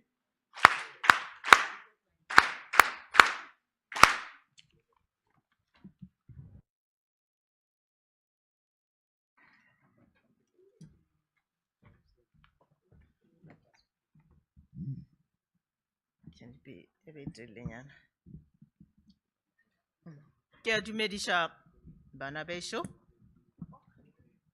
And thank you so much for this invitation to come and share good practice and some skills looking at school food gardens. As they already introduced me, It's issue my like this. That's my short profile. Of course, they all have already introduced me. And let me get to another slide about my teaching and leadership styles as a teacher and a former principal. My leadership styles and teaching were based on the vision of the school, the Batopele principles, and then MDGs, and now United Nations SDGs, the 21st century skills, value-based education, and fourth industrial revolution. But for today, I'll be talking more about the vision of the school, the Batopele principles, and the United Nations SDGs. Now, I'll emphasize number 12, goal number 12, responsible consumption and production, and number 2, zero hunger, and number 1 and 3 and 15 and 13 for climate action, and of course number 17, partnership, and 1, no poverty. Now, let me see. I taught economic and management sciences for quite a long time in grade 7. Remember that as a principal, you are supposed to teach. Unlike other principals that don't teach, they just sit in the office. But as a responsible principal, you are to get out of the office, get in the class and teach. When they do subject allocation, you are to be allocated too as a principal. Now, I was offering economic and management sciences, whereby when I was talking about the sectors of economy, I always have this chance of taking these learners into the school garden to put the theory that I taught in class so that they put it in practice. When I ask them questions like, where do we get popcorns? You'll find that some learners will say we get popcorns from the shop. Where do we get maize meal? From the supermarket. Where do we get milk? From the dairy. How? These guys. So as a teacher, we are there to make sure that whatever we teach in theory, we must be able to put it in practice. And for me, a school without a food garden project, it's not a complete school. Now, by using the garden as one of the teaching aids, I was trying to explain the primary stage, what the primary stage is, what the secondary stage is, what the tertiary stage is, for these kids to understand what I was talking about. Because when you talk about the popcorn, you don't get them in the supermarket, but you plant the maize, those seeds, and you maintain the garden, you harvest, you take those products to the suppliers so that all those, after they've been processed, you take them to the suppliers and then to the consumers. Now, today I'll be talking about this permaculture thing. What is permaculture? It's a growth of an agricultural ecosystem in a self-sufficient, sustainable way. And it is an approach to land and management settlement design that adopt arrangement observed in the flourishing natural ecosystem. And where you'll read for yourself. Now, there are a lot of vocab that is involved in that permaculture project. The mulching, these are the vocab that you will find them there. Intercropping, the medicinal herb, the orchards, names of the different kinds of names of herbs, the thyme, the rosemary, lavender, organic, juice manure, small stock farming, forests of food. Of course, those are some of the vocab that you will find. Now, let's check this permaculture. a permanent way of producing food. E dirwa bjang? How do we start it? Remember that when we were still learners at our school in the olden days, we used to do some of these gardens, but we were not doing the way it's done this nowadays, because this nowadays a lot of schools are pursuing this permaculture approach. And in permaculture, what I like about it, it's more on caps. Looking at those shapes, looking at that garden, you can see some shapes, a lot of measurements there, artwork. What? There's geometry there. Taking learners during the periods into the garden, it's not child labor, as some may call it. It's part and parcel of learning. You don't take them after school, you take them during that period. And what I like is that permaculture cut across all the learning areas. Mathematics is there, economic and management sciences is there, science is there in itself, and what else? A lot. Art is there. So you take them during the period. And after designing the garden itself, we do what we call mulching. Mulching, I can see someone is nodding. He said, yes, we are on the same page. Mulching, that is where you take the grass, dead grass, whatever it is, and cover the garden. Why do we cover that garden?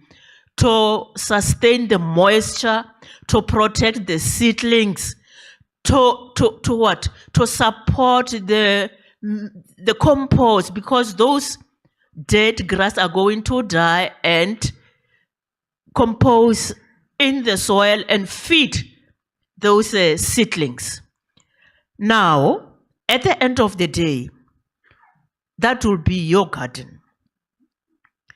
That will be your garden. You can see some shapes, you can see a lot of things. And what I like about permaculture garden, it's less expensive because you use a lot of recycled resources, natural resources, the soil, grass, leftover food. That's another way of managing leftover food at schools. You get to schools after break, kids, this nowadays, they don't eat, and you find that there are a lot of leftover food all over. But this is where you take those leftover food and put them back into the soil to remember that each and every school has a backyard. Each and every home has a backyard. I'm happy. Yesterday, after arriving here, I took time to drive along and see rna mafuri a batho ba mo a lemilwe na. And ke kgonne ho bona hore mafuri a lemilwe. A na le mafela. Ba lemile ka mafuri. Wa ra hore gradually batho ba borena ba thoma ho tseba hore dijo di tswa mmu. A di tswe masepaleng. Cannot just fold your arms and wait for the truck ya masepala to deliver food parcels. O na le mafuri a magolo, o na le metsi, o na le matsogo. Ke re tshwantse o iruta batho ba borena tšatši le lengwe le ba time di food parcel tše. O ba šupetše mmu, o ba šupetše metsi. Le ska la no ba fa. Le a ba senya. Ke lena le ba senyang bana beso. Na ntho e nngwe le nngwe e kile ya di ofiwa. O fa motho ntlo, wa mo fa dijo, o tlo ba nyaka a tlo nota wena re mphe mosadi. Nyalele. Go ra hore le tlo fitlha mo le hore le a nyalela, le ntsha tšhelete ya hore batho ba nyala. It's high time re ba fa skill. Give them skill. Don't give them the products. Ba bontšha hore dilo tšeo di nyakang, o di producer, bupi be o bo nyakang, o na le mafuri man. Kgopela peu mo rena. Ro fe peu. Sa lena ko ba fa peu. La ba fa metsi. La ba fa skill. For them to go and do for themselves. Ke ka mokgo international countries di tla no re nyatša go no tšwelela lesaka la ngwadi wa United States le eta mo go rena nna re palela ko itirela tša uja na. For how long are we going to receive products tša go tšwa ka moše? Ga e ba re fa a ba re fe skill ska ba re fa ditšweletšwa tša bona tše e le gore le bona ba di ba di fa rena and ka mo bona they don't consume them. Now it's high time as teachers in class to teach these young ones to be responsible consumers. They must know that after eating an orange, you take the seeds and put them in the soil. Don't put the seeds in the dustbin. Teach them to be responsible consumers. And at the end of the day, that is the permaculture garden. We call it a forest of food because in a permaculture garden, there are some trees, fruit trees, of course, organic products because there are no chemicals there. We practice intercropping. When I talk about intercropping, you don't plant tomatoes aside and onion, you intercrop them. You plant a tomato and onion next to each other so that the onion repel the insects that bothers those tomatoes. And so on and so on. Intercropping, no chemicals that should be used there. And of course, the kind of method that we are using is to preserve water. You water once a week because of those furrows. Once a week. Now, what are the benefits? Instead of waiting for a truck, nutrition, itlisha dijo to the school, you harvest from the backyard of the school. Starting at the orange, starting from the orchard, you harvest from the backyard. And besides harvesting at the backyard, that garden becomes a green laboratory. When I teach EMS, I'm getting there. A teacher who is teaching life science, he's getting there. Anyone who is teaching whatever you want, vocab, literacy, anything, you get into the garden. It becomes a green laboratory. Now, besides, as I'm still talking about the green laboratory, learners at Pulamariwo Primary School, where I was a principal, they were practicing pharmacy from grade 4. Why? Because we partnered with University of Limpopo, we partnered with Food and Trees for Africa. They were teaching these young ones on how to mix herbs to come up with medicines. They are able to come up with a cough mixture. They are able to come up with an ointment. They are able to know the components and the properties of each and every herb. What is thyme? What is this thyme all about? They say thyme is an antibiotic. What are the components in thyme? All those things, small kids from primary school, by using their cell phone. There is an app called Plant Identifier. For example, this morning I took time to use my app to check the name of these flowers, whether they are harmful to us or harmless to our lives as we are breathing with these flowers in the same space. So fortunately, I found that they are harmless. And I got the name and I learned and all those things. These are some of the things that we must teach our kids. And then that's the garden. Besides that, the community people, they benefit a lot. They take every vegetables home every day, and there is employment there. Those who are not working, they are getting employed.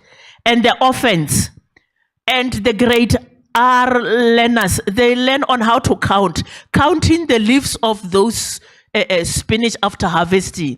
That is mathematics in the garden. And neighboring schools and the university student, they come and use the school to learn. The school becomes an oasis of what? Of skills. And every year, Mall of the North, Woolworths at Mall of the North, invite our kids to come and sell the school product in front of Woolworths. Mall of the North. O ka dula mojako wa Woolworths Mall of the North wa rekisha tlhakatlhaka ya gago. Only Pula Madibo School can do that. And as I'm still talking about that, the learner who is next to me there was among the learners to get to Howard University for 2 weeks to go and study. It opens learners' mind, this thing. And those 2 learners in green, they were taken by Oprah Winfrey. These kids were engaged in a permaculture project. They were talking, they were collaborating, they were doing a lot of things. But at the end of the day, when we applied them for scholarship at Oprah Winfrey, they were the first in 2006 to be taken. Why? Because of this permaculture. It creates opportunities to the learners in the schoolyard, not to fight poverty alone. It has a lot of things to do to these learners. And of course, Tata Nelson Mandela said, poverty is not an accident, guys. Like slavery and apartheid, it is a man-made thing, and it can be removed by action of human beings. And I don't have to explain that. These are the impacts. Impact. It creates opportunities to learners' education. It's replicable. It's sustainable. We replicated this at one of the schools, one of the hospitals, Helen Joseph in Johannesburg. Mafuri asepetlela. Ka garden ya permaculture from where Pula Madibo. A lot of institutions, and you know what? It's sustainable. Through word of mouth, through Facebook, it's sustainable. Lesson learned, a lot of lessons. The garden puts back to the name of the school, the name of the province, the name of the country. As I'm speaking, permaculture method and this a medicinal herb making project has been adapted by a certain Japanese what. You check the CPSI website, you'll get Pula Madibo Primary School seeing the Japanese, whatever, adapting this to their country. Now, a lot of challenges, but challenges that one can solve. It's just that people must have passion and they must be empathetic enough to say, Kuruta bana ba batho mo, ke nyaka ba tswelela le bona ba swane le baka. Model C school, we tend to take our kids somewhere, wa ruta mo, o sa ruti, o sa dire selo. So by working hard, it means you are empathetic enough to say, even these kids, model C school. And then partnership is very much important. Yes, from this project, Renali Mimola Ladana Polokwane, Ucha Pula Madibo Primary School, kids product ya Pula Madibo. Ona le pleke haye holo practicing permaculture that she learned from Pula Madibo. A student, Waibele, a young scientist, a mixer the herbs. He is now a pharmacist. And wala email or the project that you taught us while we were still young, today I'm a pharmacist. A UJ student coming from Pula Madibo said, today I'm working with Professor Rudolph Michael, doing a whatever project from the project that we started at school. There are a lot of things. And of course, in each and every powerful work, there is a team. Those teachers, being their principal, we were working so hard. I retired 5 years back. But even today, the work is still going on. And of course, the trophies.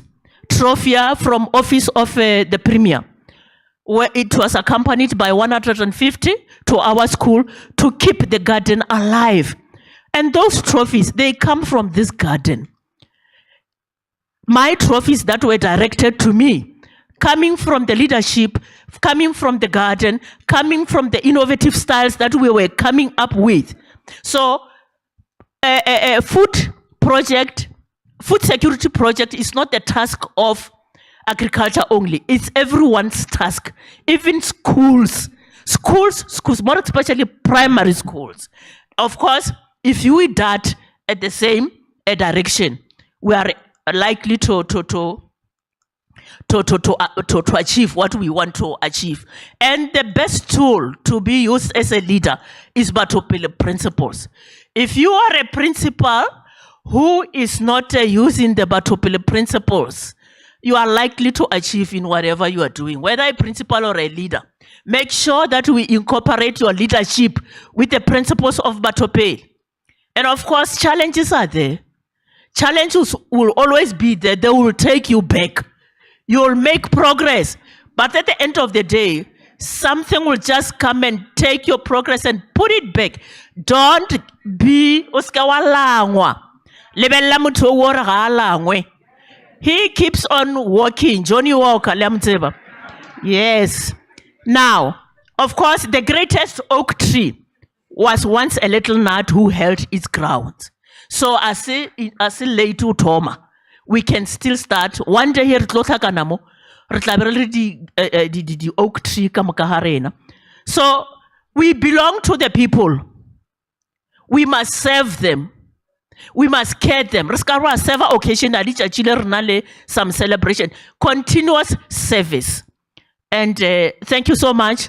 Ke mo Facebook ki putira opala, Twitter putira opala, LinkedIn putira opala, where all the social medias, I'm there. Even if you can open a Facebook now, putira opala. I use the social media platform as my classroom because my classroom is in the sky, cloud teaching. Thank you so much. Get time and open those and learn more. Good. Thank you.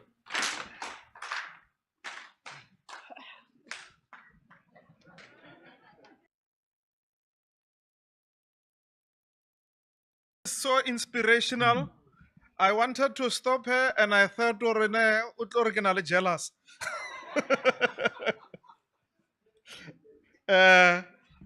Indeed, we are over time, but it was inspirational. It's worth it, and I do believe that we will learn and do something about it.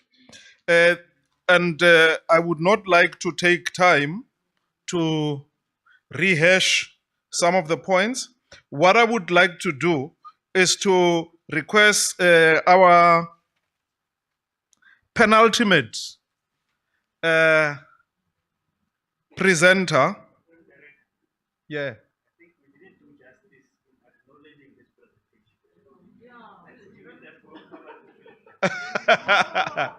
Okay. Speak the Rasava to Billy village.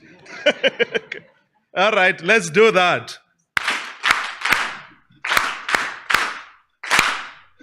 Thank you so much. Like I was saying,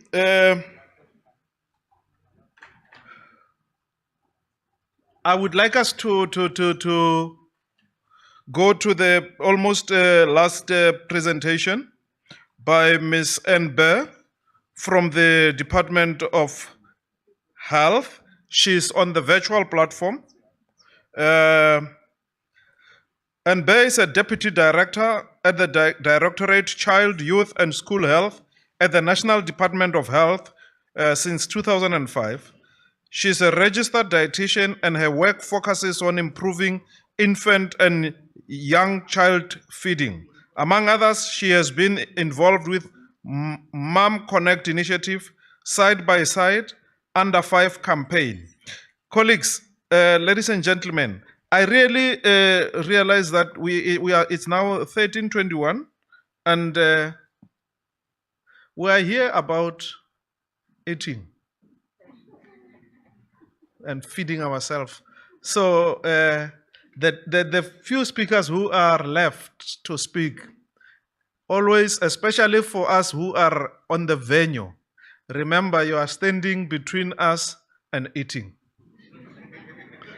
Let's welcome Ms. Nbe with the famous clap.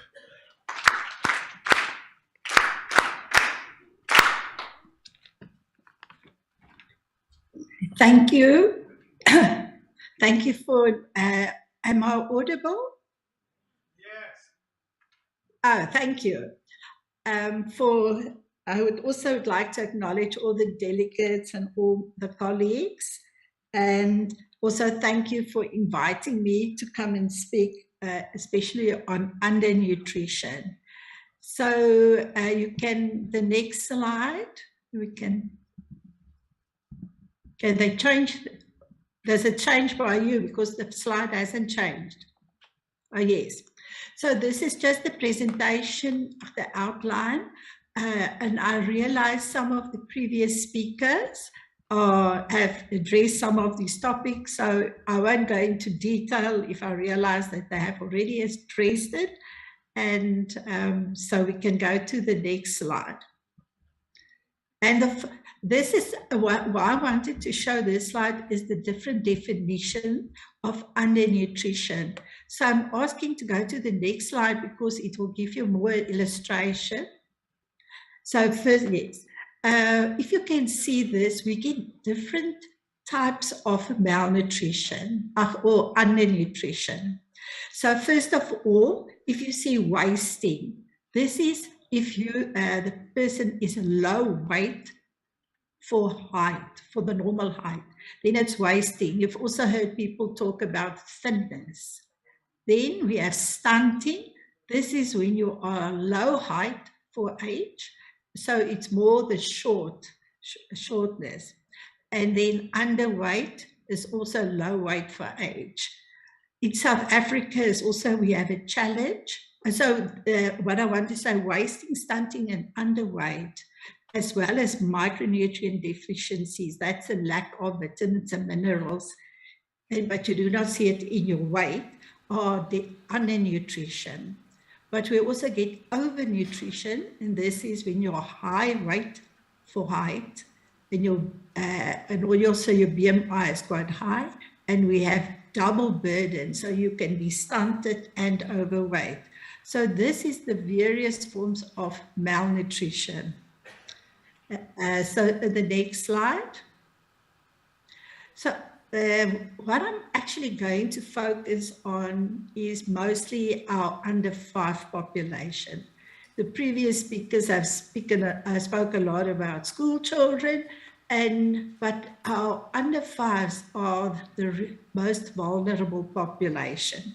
If you can see, our stunting rates in South Africa is extremely high. For 0 to 2 years, it's already 32% of our children are stunted. 3 to 4 is 22.9, and under 5 is again 27%. And our wasting is not as bad, but it also needs addressing, because the more wasting episode you get, because that is if you do not have sufficient food or lose weight, the wasting can contribute then to the stunting and also the underweight. So this is, and what I wanted to indicate here is that the children are born and then they're already stunted.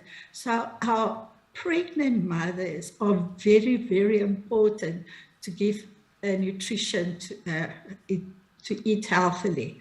So you can go to the next slide.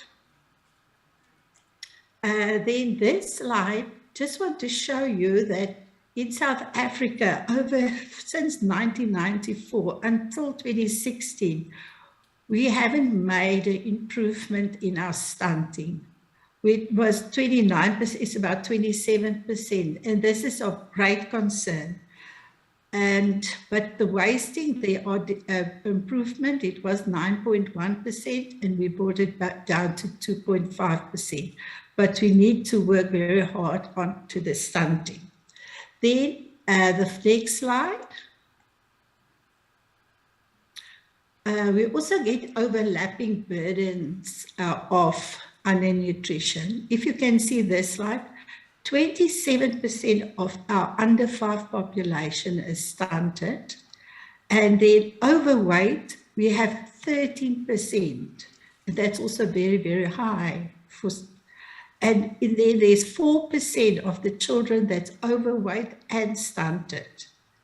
Then we have 1.9%, about wasting is at 2.5% of the under 5. And then there's 0.6% that has been stunted and wasted. And of concern is that these children that's wasted and stunted, they are 12 times more likely to die than their well-nourished counterparts. So this is just to show you the impact of malnutrition. And if you the next slide. This is a framework, we always call it the UNICEF framework, to indicate to you what is all the causes of undernutrition. And our previous speakers have mentioned some of these causes, but I would like to focus on the immediate causes, to say that it's on individual level. So it's due to inadequate dietary intake as well as disease. So it can be HIV, it can be malaria, TB, gastroenteritis. These cause malnutrition. And then the underlying causes, it's more household level. This is when it's household food insecurity, childcare practices, unhealthy environment. For example, if you have poor sanitation, the waters, if it's not good quality water, those can all play a factor in causing malnutrition. And then we have the basic causes.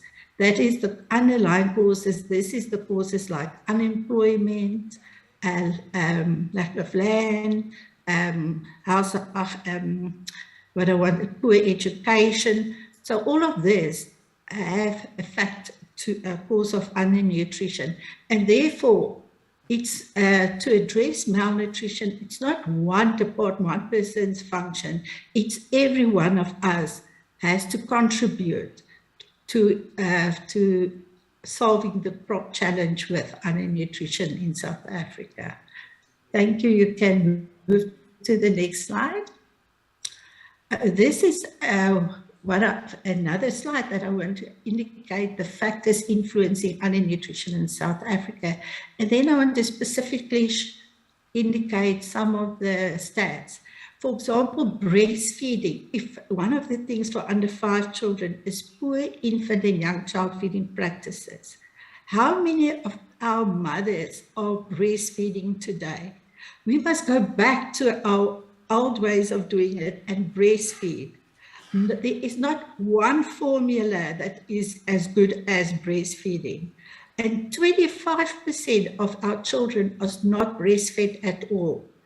And now exclusive breastfeeding rates, that means if an infant is breastfed from birth until 6 months, just breastfed, it's only 32%. And the World Health Assembly resolution for 2025 is 50%. And this is a concern in South Africa that our mothers are not breastfeeding. We have high teenage pregnancies. Many of them said, no, they must go back to school, they can't breastfeed.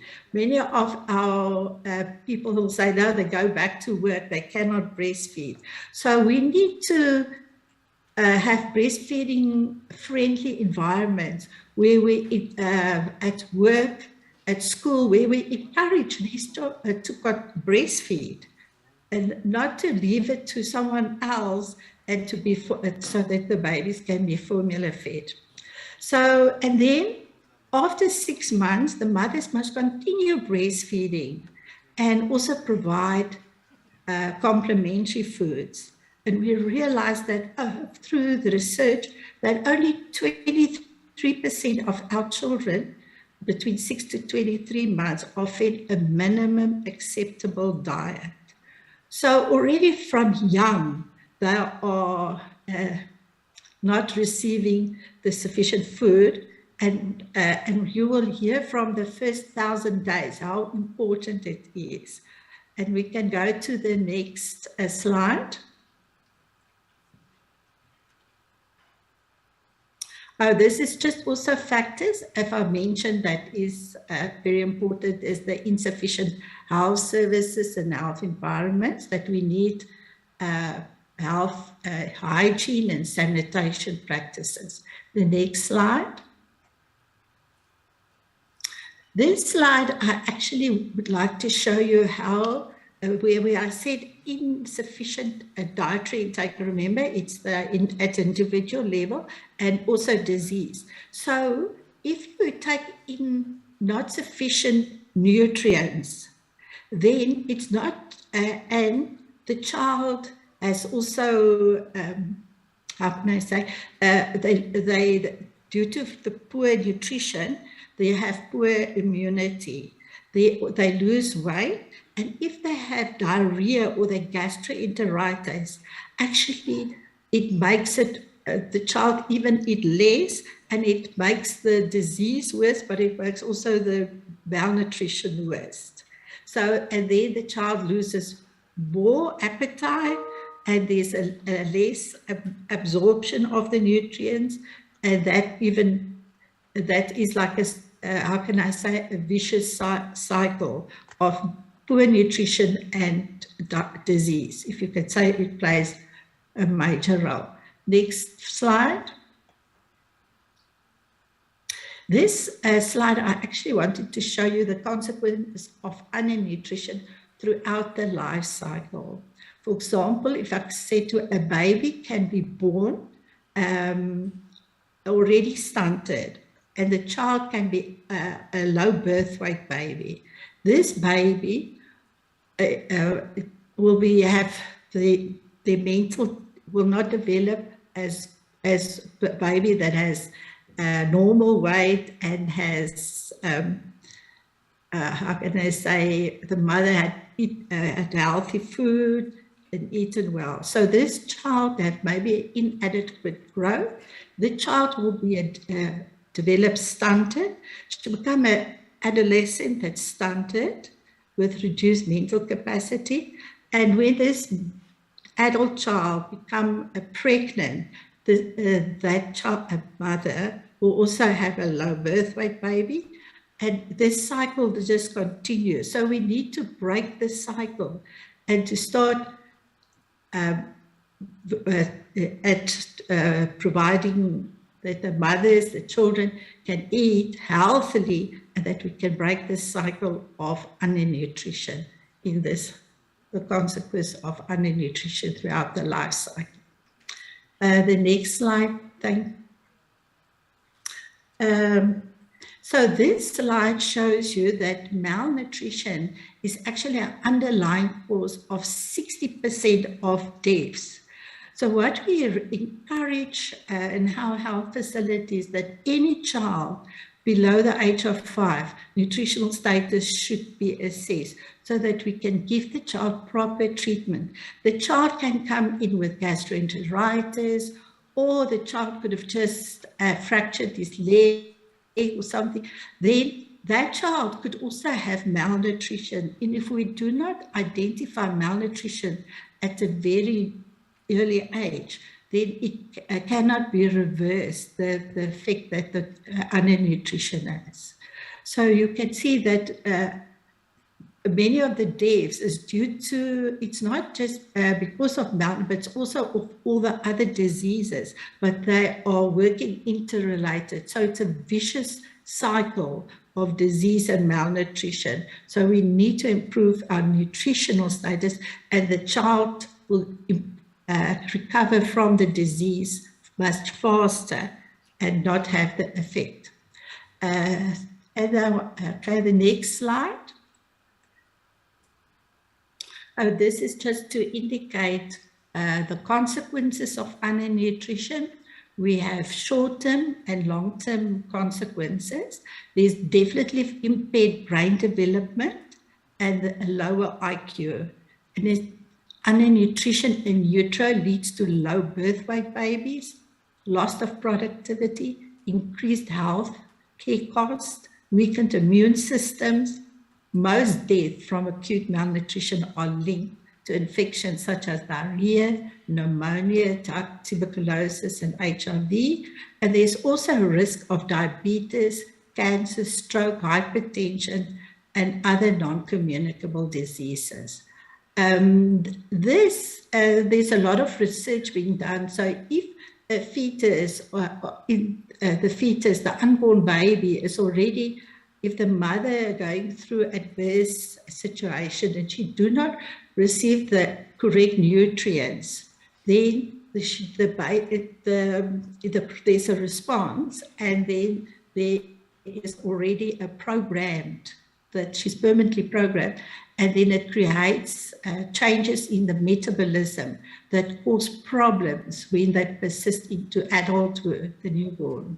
And when they become older, then they have diabetes, coronary heart disease, hypertension. So even if we need to improve on our non-communicable diseases, we need to encourage our pregnant mothers to eat healthily. And it's not because of, in South Africa, we've got a high incidence, our women are overweight and obese. We have definitely a problem with obesity. If about 40% of our adult women are obese and 27% is overweight. So it's not the energy, the amount of food that is the nutrients. Do they get sufficient vegetables, fruit that provide these nutrients?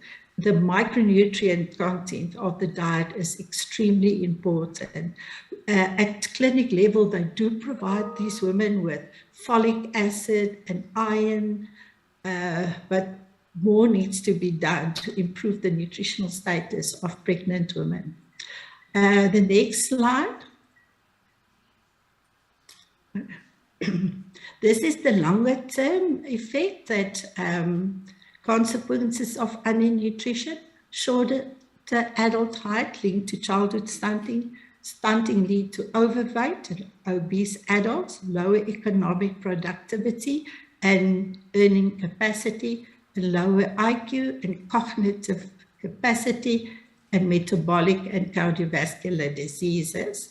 Then the next slide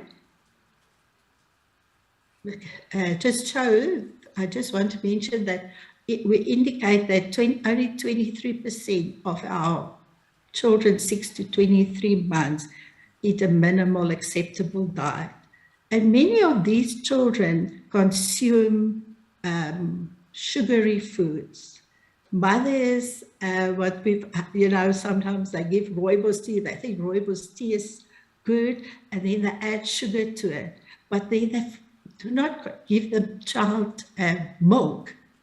So it's the nutrient content of that diet that is so important. And this also leads then to obesity. And we found that non-breastfeeding children were much more likely than breastfeeding children to consume unhealthy foods and drink. So again, we want to promote breastfeeding. The next slide. Can you move to the next slide?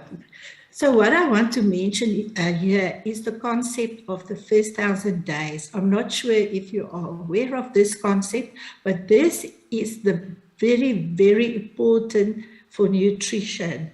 It's even before gestation, until the 270 days of pregnancy, the 9 months. It's so important.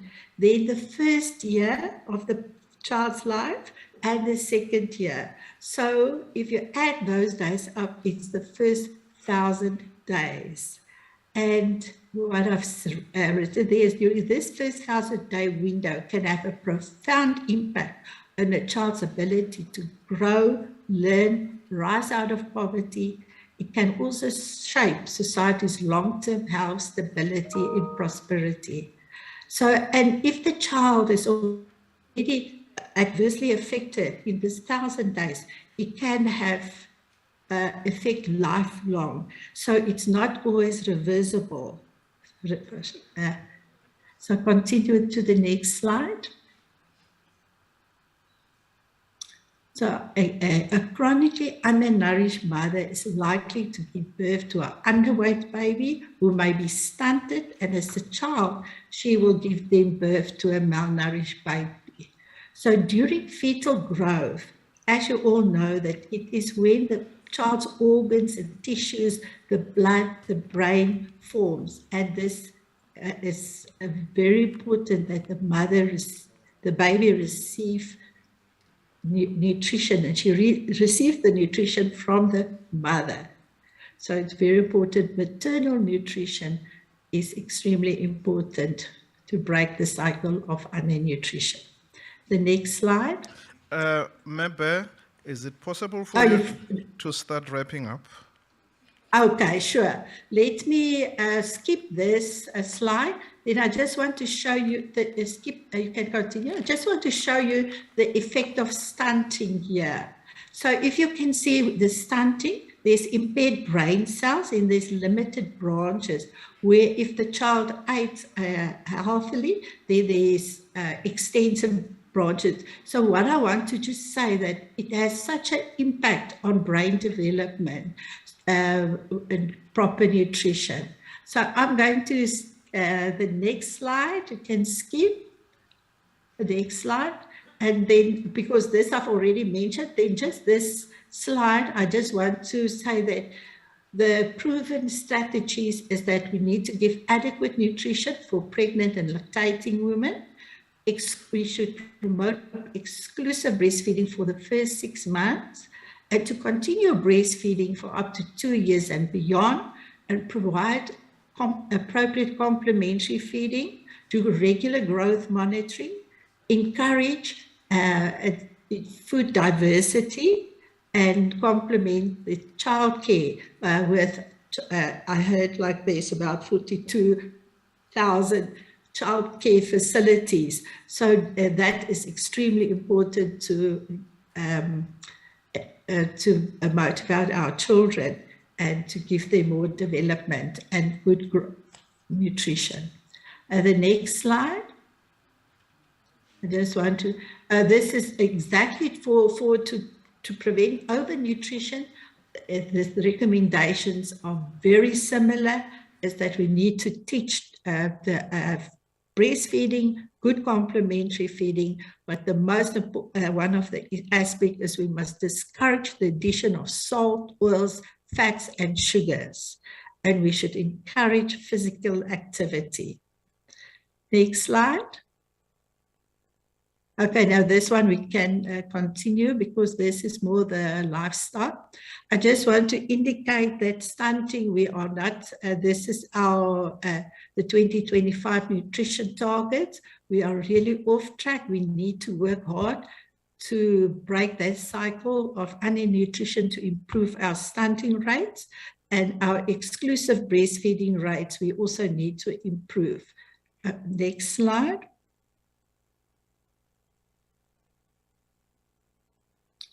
Okay, and this is just to indicate the anemia in pregnant women. We also need to, we are also off track and we need to improve on this. And child overweight. The target is that there should be no increase of overweight rate. So there we are on track. I think that's the last slide, but you can continue. I just want to, so this is just the conclusion to say that we need to address nutrition sensitive, but also nutrition specific actions. And therefore all the departments are extremely important in this role, and to improve also on our community-based system. And I'm just so encouraged to hear Ms. Putti with the food gardens. It's excellent. I hope every school will start a food garden like that. It's very encouraging. And to strengthen our communication strategies to improve infant and young child feeding. Thank you. And then the next slide is just to say that, oh, sorry. I actually wanted to just show, this is the, we have a side-by-side campaign, and this is available on our website. This is the Road to Health booklet, and then we have a lot of information on breastfeeding and how to raise a happy and healthy child and what to provide nutrition. So thank you very much. And then let's work together. Thank you. Thank you. And let's do it again.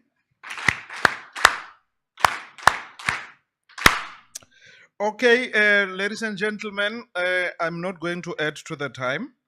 What I'm going to do is to just advise you that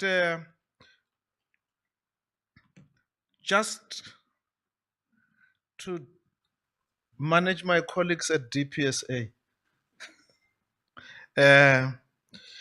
we have decided to let this next speaker from from GCIS to speak, and then we receive the vote of thanks from the Speaker of Council. And the next speaker from GCIS is Maputi Matatu. I believe that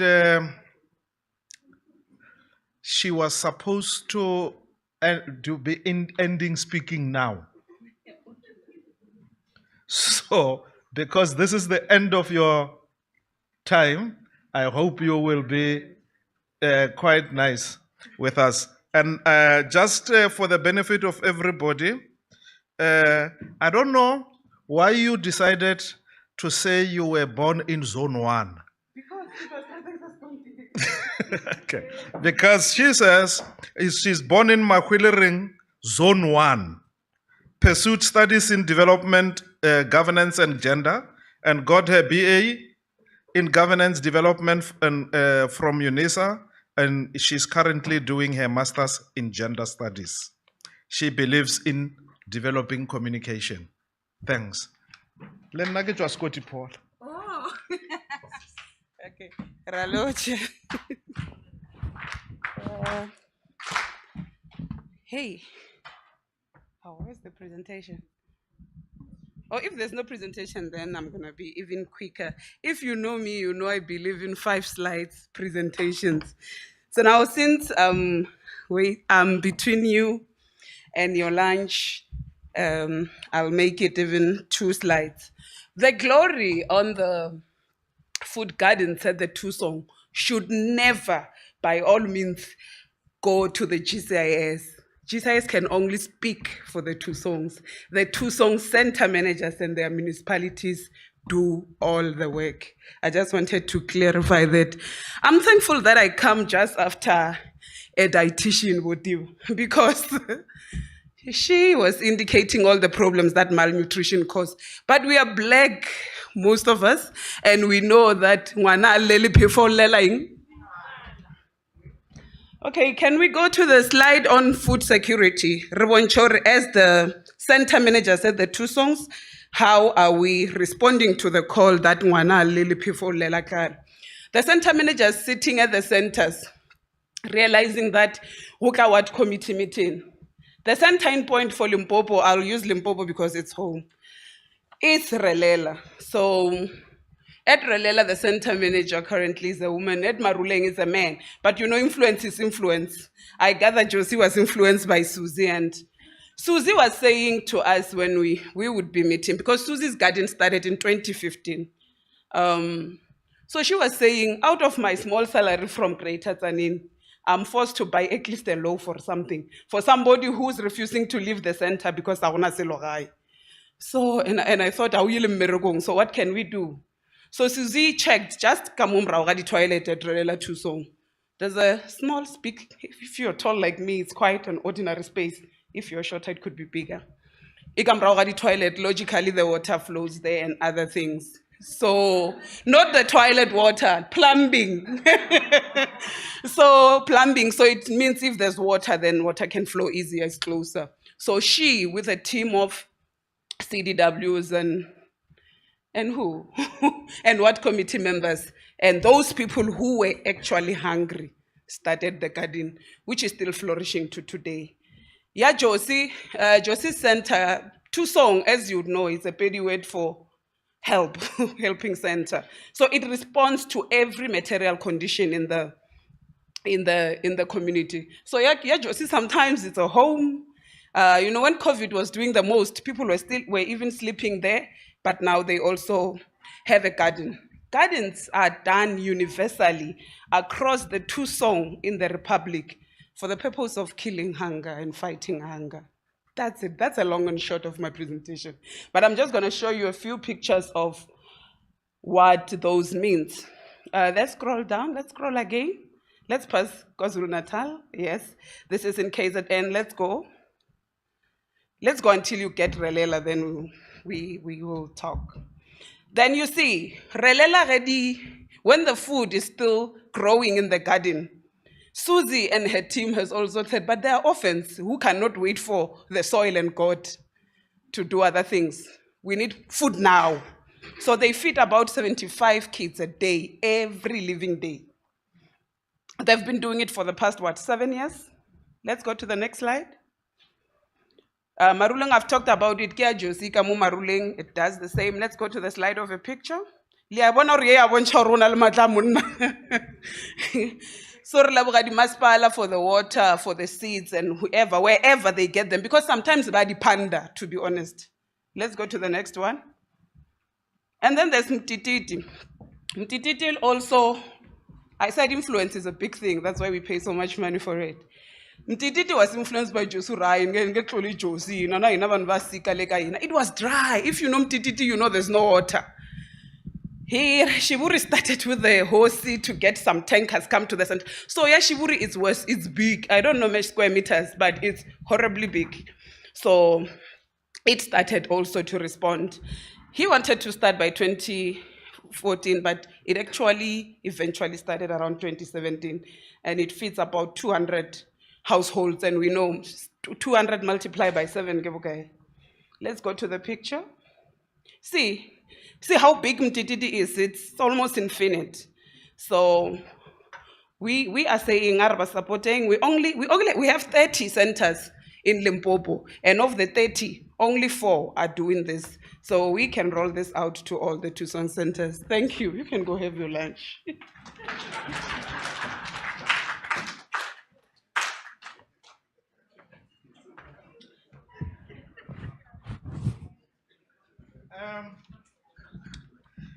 Thank you so much, so much. In actual fact, you do deserve a second Batupilo clap.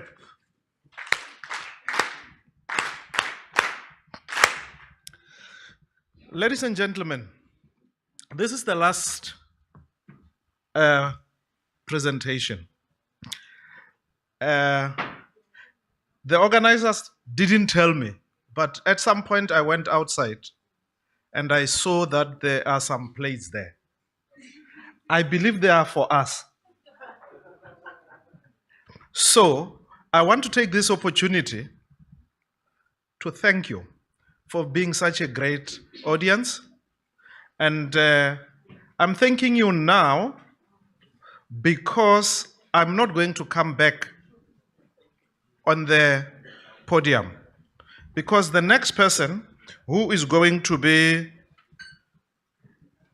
on this podium would be providing the vote of thanks. But I want to say that the issue of public service is quite important. And it is important for us as Africans to ensure that we don't only consider ourselves, those who are civil servants, as working for government, whether it is at national, provincial, or local level. We need to then consider ourselves as working for the people. And like we say in this year's theme, that we need to make sure that people are not hungry. With this, I would like to thank you, thank the organizers, thank everybody who contributed. Thank you for being here. Thank you for all the people that made the program successful as the program director. And thank myself. Thanks. Councillor TV. Again.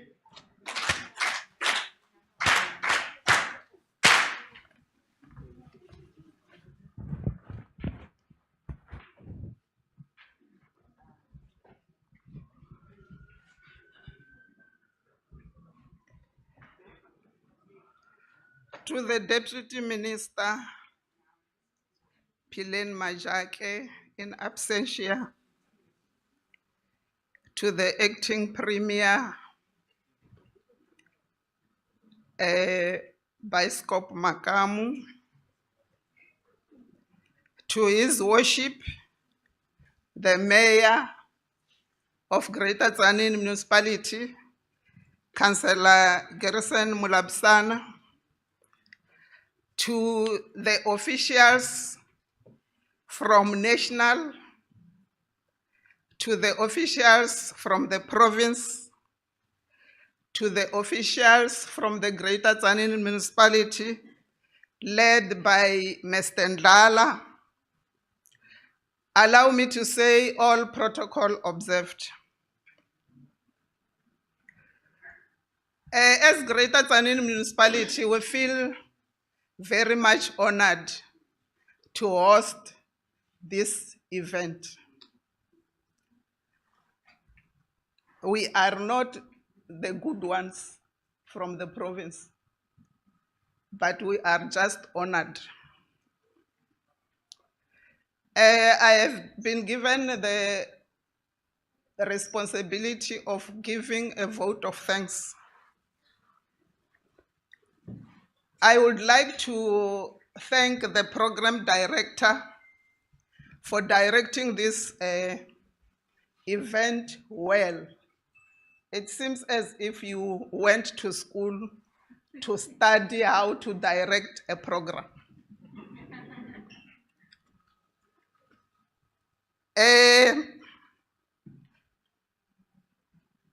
I would also like to thank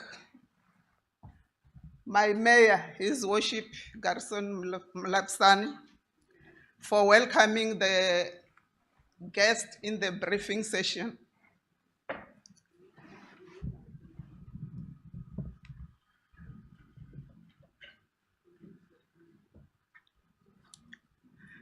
The first person whom I like to thank, or the third person, sorry, is the acting premier,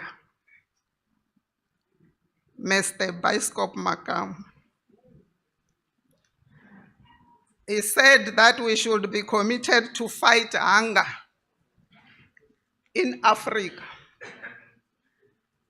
He also encouraged us to do farming, as farming gives us food. Without farming, we cannot live. The keynote addresser, the minister, also encouraged us to visit the Ngatsani farm so that we can learn in order for us to start farming so that we can feed our communities.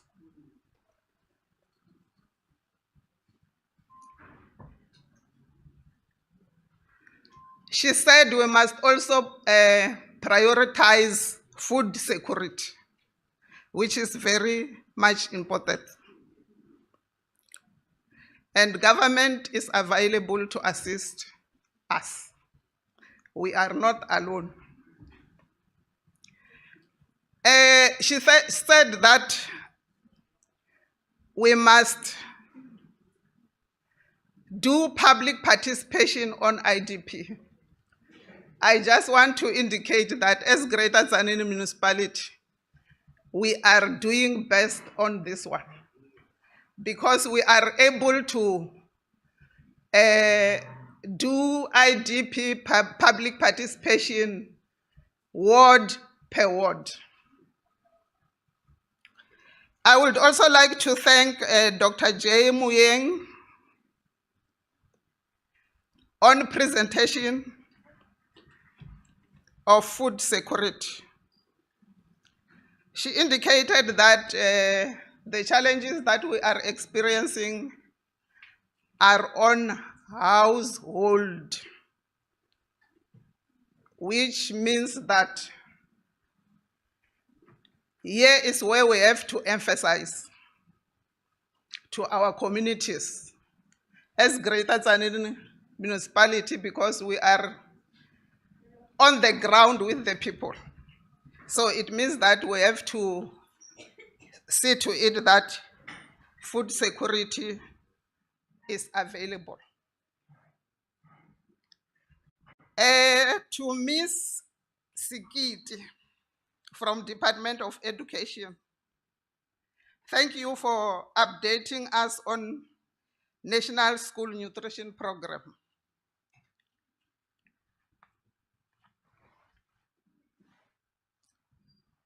On school food garden by Miss Puti Rahopalo. You educated us today here that we must introduce school and household backyard gardening. You also taught us that gardening is not only for producing vegetables and fruits.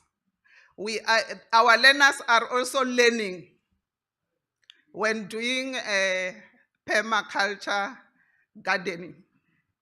So we thank you for that. And you also advise that if you do not incorporate Vatupili principles in your leadership, you are likely not to succeed. So we are going to practice that so that we can succeed. To Miss Anna Bear virtually, thank you for your presentation on understanding the impact of undernutrition on the cognitive and physical development of a child. We learned a lot from your presentation. We also learned that malnutrition is caused by lack of access to food, which is very much important. You also reminded us that we should breastfeed our children in order for them to be well grown. To Maputi Mantato on Tusong Center, I believe that you are the one who assisted Susie to be able to run the Tusong Center successfully because she received an award at Relel. We are proud of you, says Susie and says Maput. I think I tried to thank everybody. Now I would like to thank every one of you here for being in this event, because if you were not here, the event should not have been successful. So we thank you very much for that. Thank you, Program Director. I declare the event officially closed.